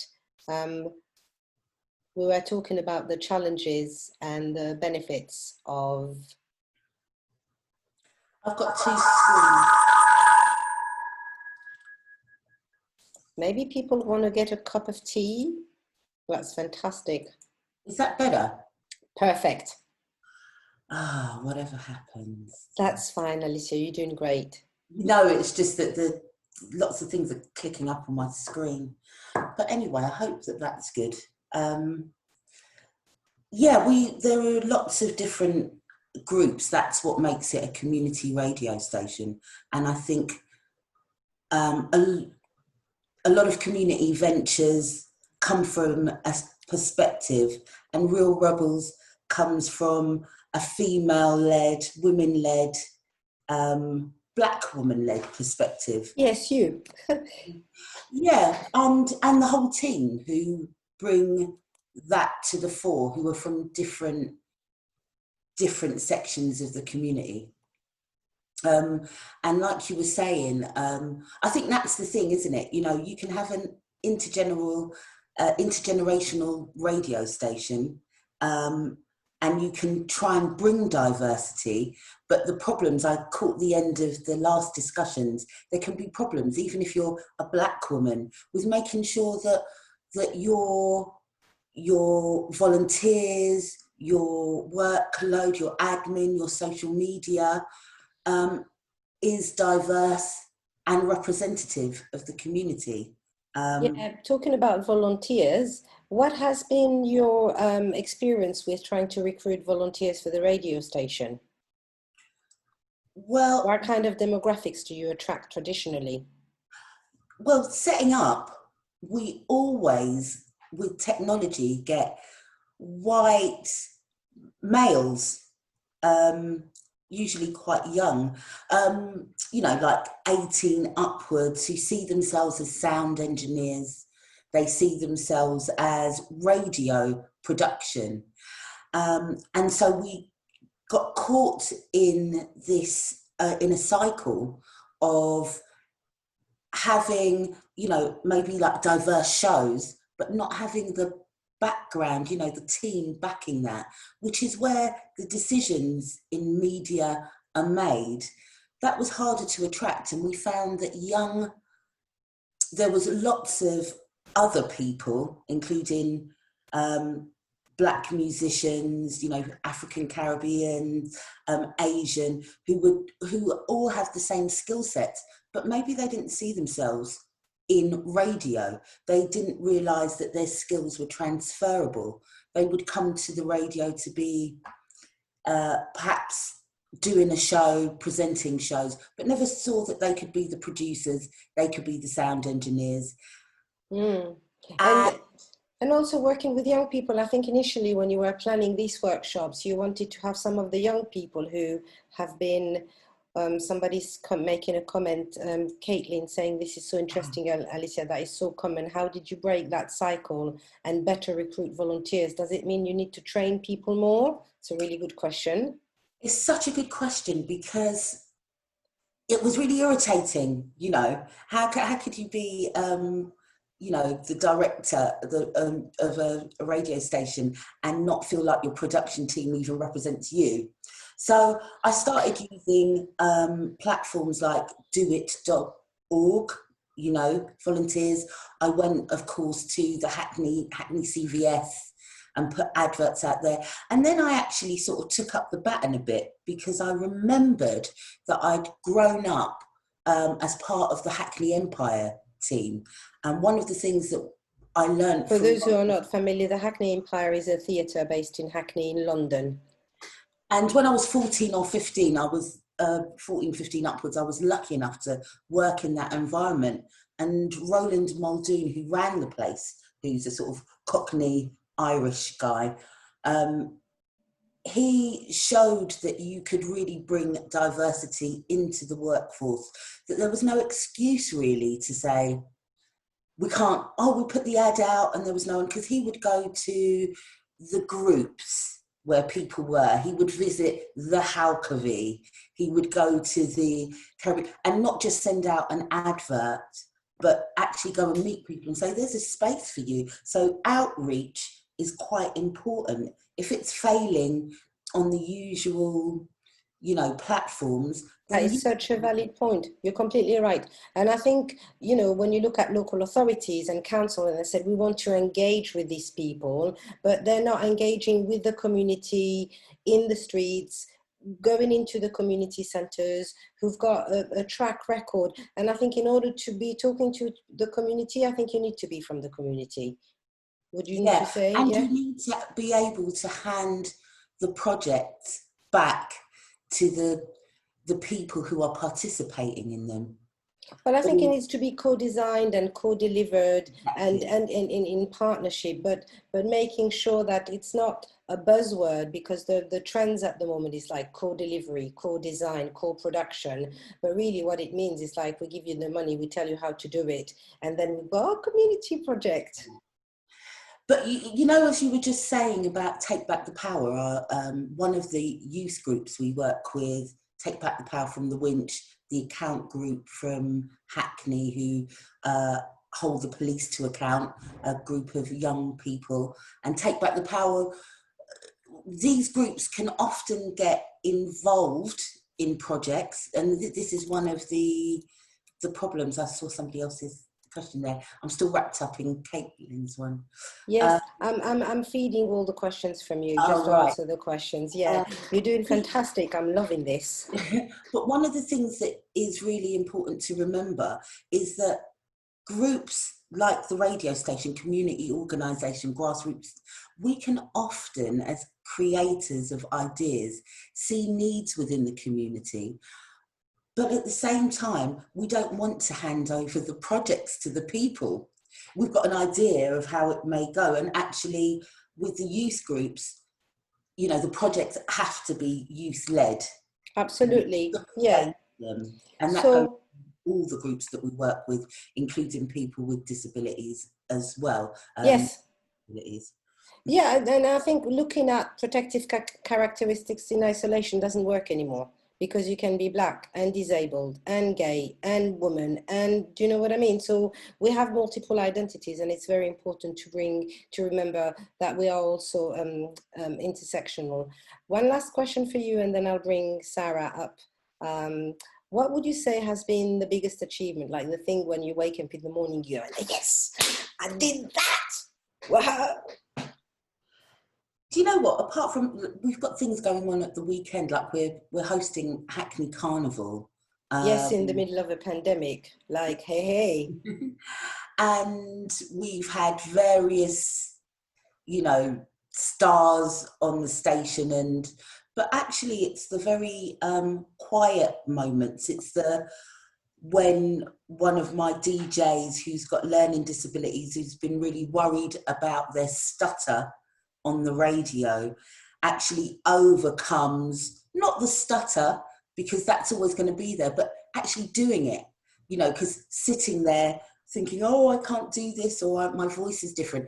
And when you hear those, when you have those moments, or you're doing you know, on March, all through the year, we have women's sessions, and you get women who usually come into the studio and sit right at the back, you know, or sit on the sofa looking at the equipment like this, actually come behind the mixing desk and go, okay, and are doing their own shows. It's actually the small everyday things.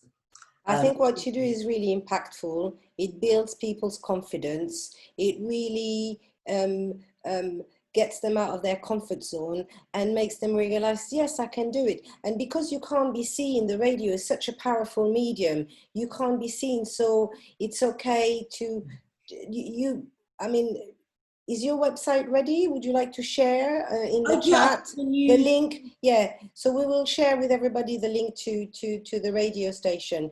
I want to thank you so much. You've got a virtual stall at 4 o'clock. And I think your radio station is also offering podcasting skills for teachers and lots of other training courses. And it's really empowering. What kind of stuff are you teaching in those podcasts? Well, making radio skills generally are, you know, things that can be used so much, especially as we're all online, as teaching resources and stuff. So we do, from structuring a show to using equipment, everyday equipment like your mobile phone, downloading software, how to make a podcast, how to turn a podcast into a teaching resource. But, you know, a lot of things. Fantastic. I will share the links if people are interested, because it's really a valuable skill. And I think we don't know what's going to happen. I don't know whether we're going to stay locked in and stuff. So having skills, I think Professor Imafadon, I was talking to him earlier this week, and he was mentioning to me that we may have the biggest recession because, you know, furlough is coming to an end in October. And Pizza Express has laid off 1,100 people, but then Amazon hires 150,000 people. You know, that's the size of a city or a borough almost if you're in London. So how do you get the pizza person who's usually a migrant, you know, or from Black and ethnic minority to reskill and work for that? And I think looking at digital skills and how we can support the community better is one of the things that we need to be thinking about. So people can come to your workshop, but also visit the stall at ELAT, who has a lot of, they've gone completely virtual, if I'm not mistaken. And if people are interested in recruiting, diversifying their teams, we also have BAME recruitment available on the virtual stall. One final word, and then I'll invite Sarah to unmute herself and put her camera.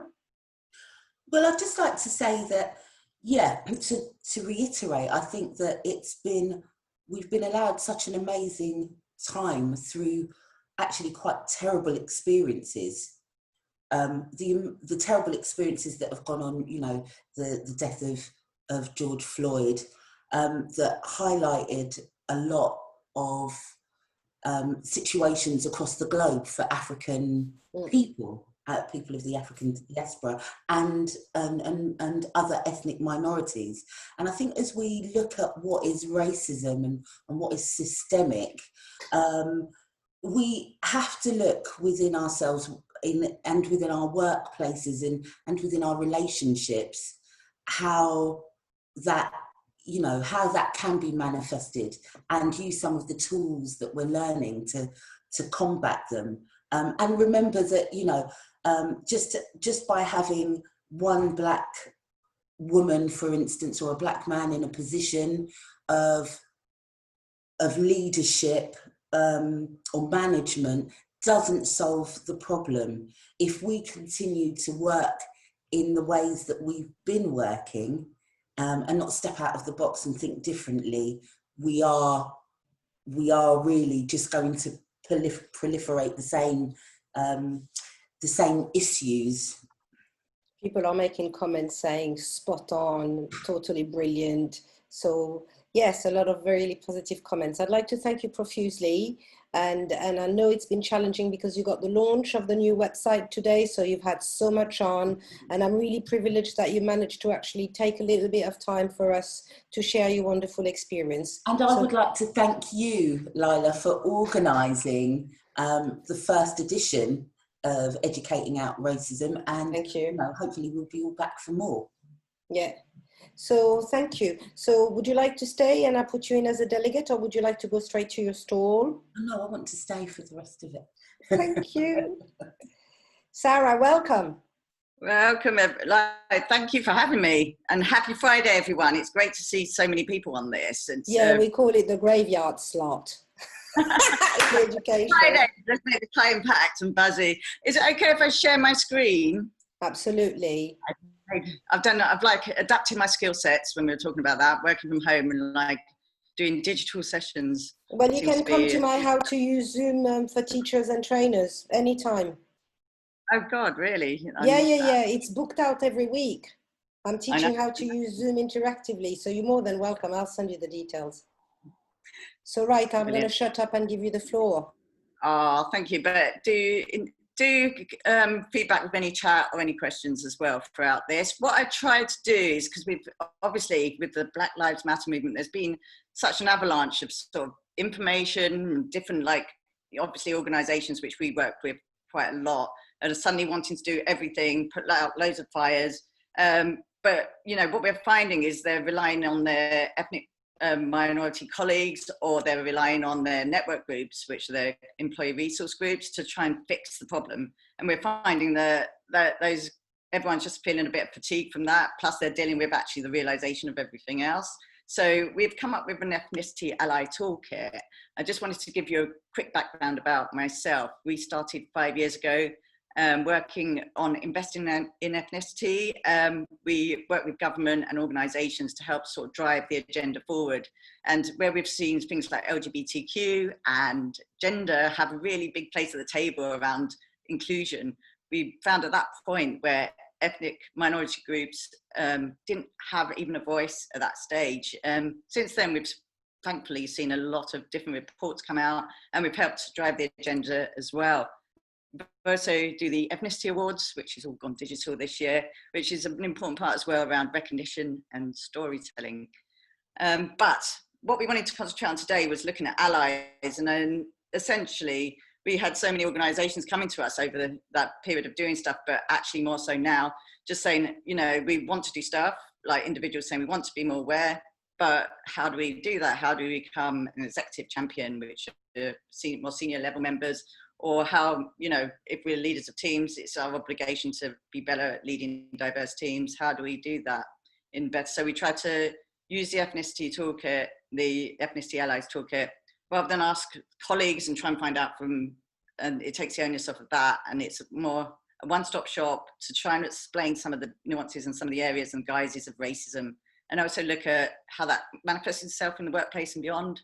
But also at the end, there's a checklist which we're have a quick look at the end of this, which tells you what you can do around building your own awareness, what you can do within the workplace, but a lot of that's transferable as well to just be more inclusive and with the lens on race.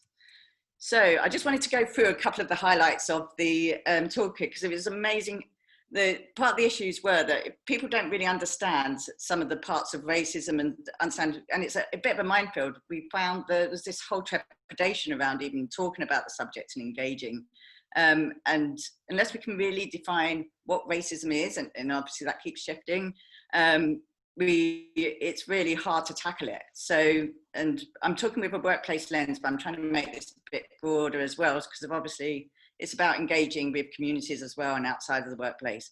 So what we do around, it's not just with the toolkit, but also around how we sort of describe all this, is around privilege. And essentially, some of you may have heard of like white privilege, and we found that actually we need to make this a lot simpler for people, because there is white privilege exists, but essentially it's a hierarchy, it's a structure and power, which happen to be a lot of the time, if you look around the workplace, there's a lot of senior people and a lot of stats around the seniority. You're not seeing enough ethnic minority faces at top level and having their place at the table up there.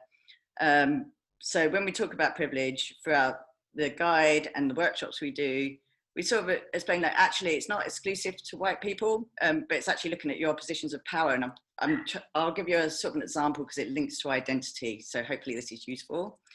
So we put here, having privilege is good or bad, it simply is. So it's about looking at your identity and background and look at how that's helped you and applying it to different situations, because you could be privileged in the workplace by being in a more senior position and having it's an unearned privilege, compared to how your privilege, what it looks like within your community at home. So just a bit of an insight. And it's about how we apply that equity that we have, like that extra privilege we have, to actually help more marginalized communities through the stuff we do. So I'm just giving you an example here, just a quick one, because I know it's Friday, so I'm going to make this snappy.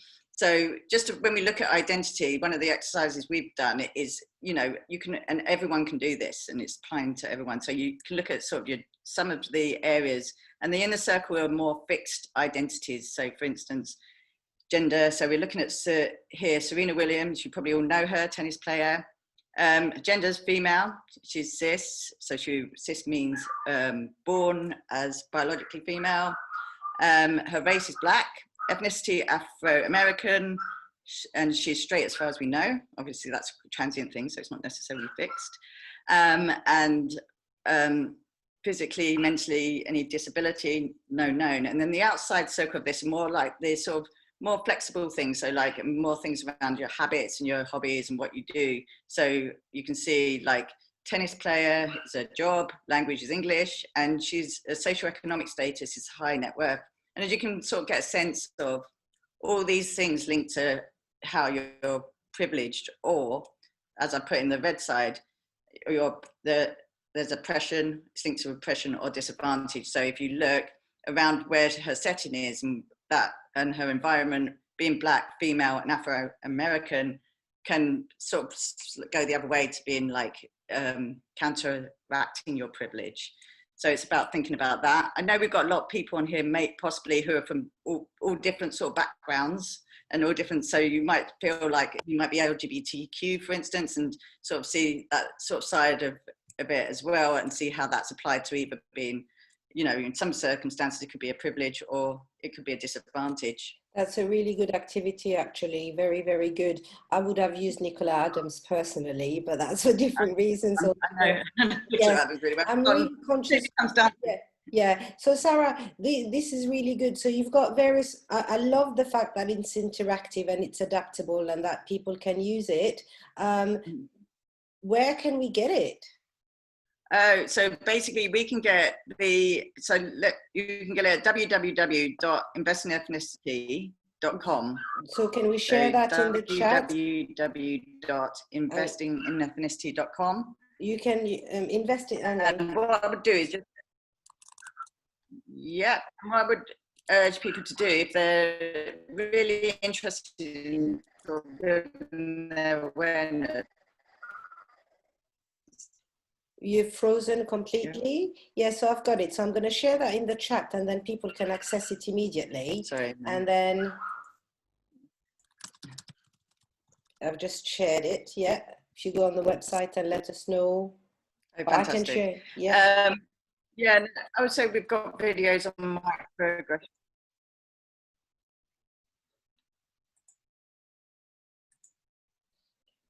I'm not sure what's happened. Are you still there? And I can hear a dog in the background, but it's not mine.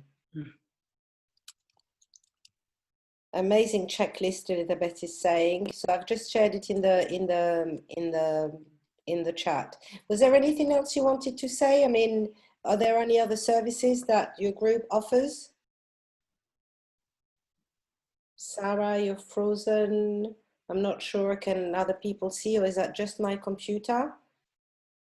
It's Friday afternoon. We need a drink, I think, if you're that way inclined. Sarah has logged down and logged back. Yes, hiya. Welcome back, Sarah. People can only see me, apparently. Okay, yes, I think you're back on. Yes, brilliant. Oh, I don't know where we got to, but essentially I know we need to wrap this up. So just if you go on the toolkit, we'll just give you we've got little videos on microaggressions and what that represents and how you can build up your awareness, and then looking at some of the tools to help you call out behavior and, for instance, in a empathetic way and that sort of thing. So have a look. And could we finish off by how to be a better ally video? I really like that one. Oh, the video? Yeah. Oh, I would have a look at it. That's like 8 minutes. But I would have a look. Okay. Do you want to? No, that's fine. It was quite long, but essentially it would give a good, I think, my internet. Yeah, I think your internet, the broadband it's on there. It's online. Yes. So I would take 8 minutes out of your time and have a look at that, because that's like really useful to bring it to life a little bit. Is it on your website? Yeah, it's on the same page with the allies. Fantastic. So thank you so much, Sarah. I don't know when you came in. Caitlin Wood has just shared it. So that's fantastic. I want to thank everybody who stayed for the whole 2 hours and all of our panelists, and obviously thank Elat. What I'm going to do is I'm going to stay in the room here, and if people want to come and talk to me, I can promote them to panelists and we can have a chat. I'll be here for another 10-15 minutes and then I'll close the room. I'm going to share the link to the program again, so you can click on the Zoom link and go and visit all of the other stalls. And then at 15:15 on the dot, I will close this and I will go and visit some of the virtual stalls. I mean, I've never done this before. I just thought we used to have stalls that we could visit, so I'm trying to do it virtually. So thank you so much. Any final words, Sarah? No, I just think it's about acting now, because we've all relied on everyone else to, or just left it, and there hasn't been an active ear around it. So it's now about taking some actions and stuff, and sort of being equipped to be able to do that. Thanks a lot for having me. Thank you very much. And when people log out, there'll be, we've got a very short survey asking about some feedback on how we can make it forward the next time, but also we're asking people to make a pledge as an individual and an organization on how they're going to tackle racism, discrimination, and prejudice. Thank you so much. So I'm here, and I'm going to make you as an attendee. There we go. Okay, so let me know in the chat if you want to come up and have a chat with me. I know some of you, so if you want to come and say hello, just say so. So one of the questions, yes, you will definitely get the recording to the presentation. I've recorded the entire thing. I haven't forgotten this time, Sue. I pressed record before I pressed broadcast. Yes, you will get copy. So much to think about. Yeah, absolutely. Absolutely, Amelia. Yeah. Okay, so Sue, you want to come up? Obviously. Let me see how I can change your privileges. Let me find you. Thank you to everyone input today. So much information and areas. It's been really, really good.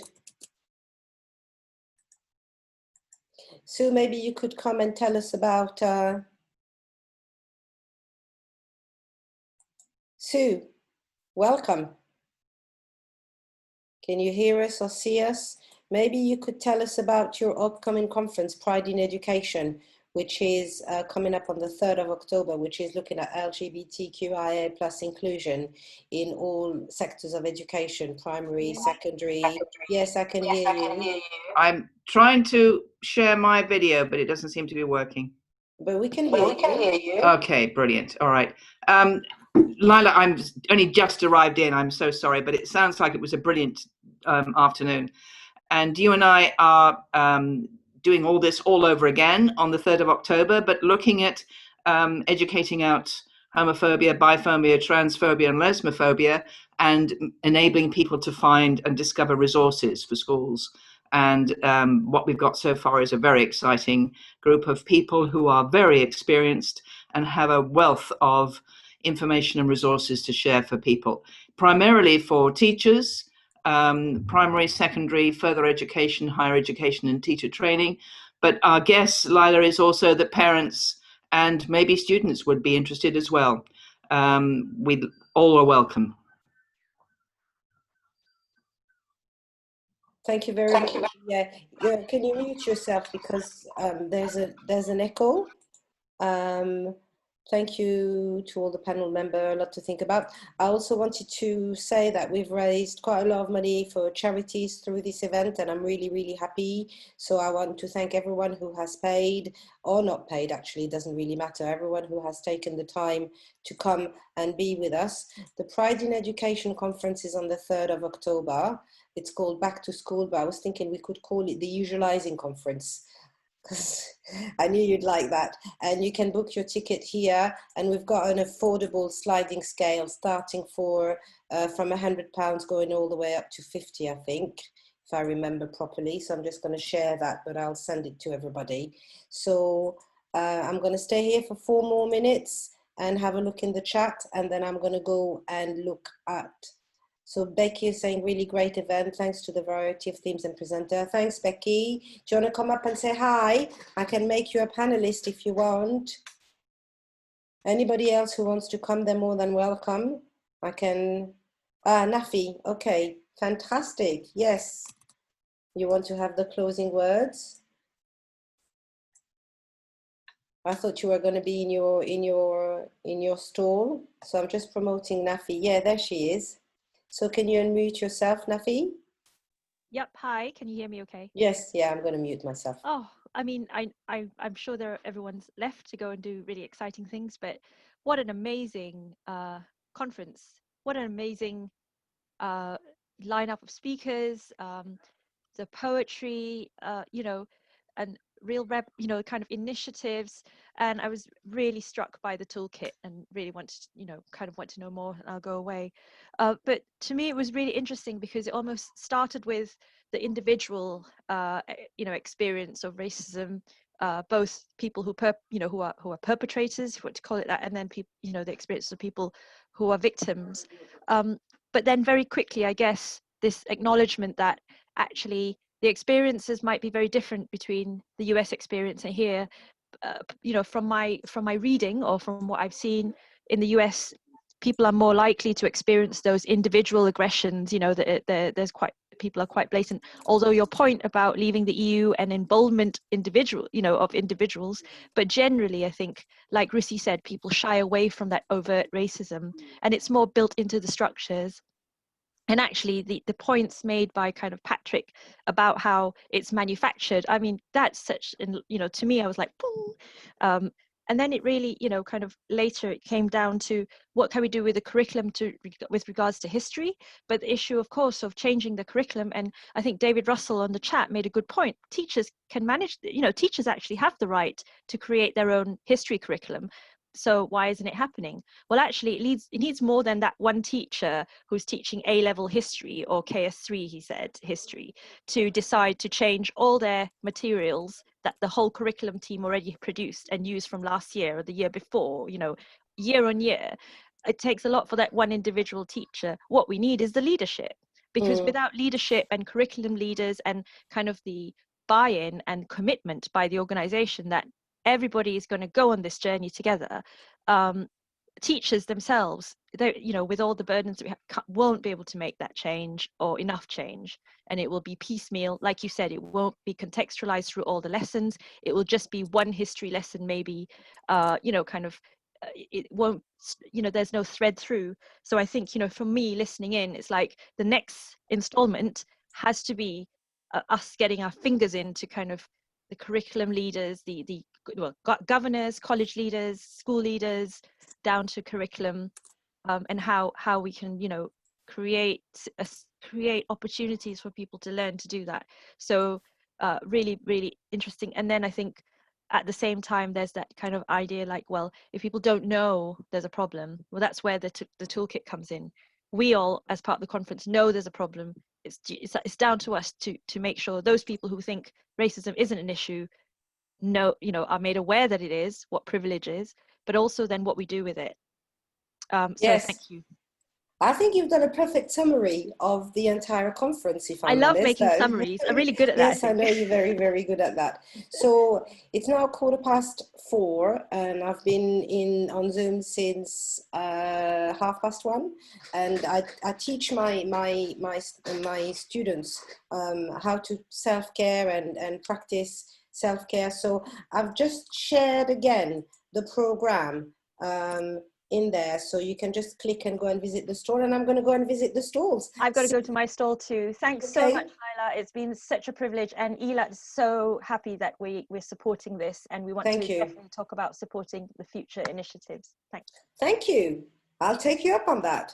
Yes. So Anna Maria, you're saying it's blocked because you have a word. So I put it in on which stall do you want to, Anna Maria? Let me. Do you want to come up and have a chat? Let me allow you to talk, because yes. So Anna Maria, can you talk and let me know? You don't have to have a video. I've just brought you up.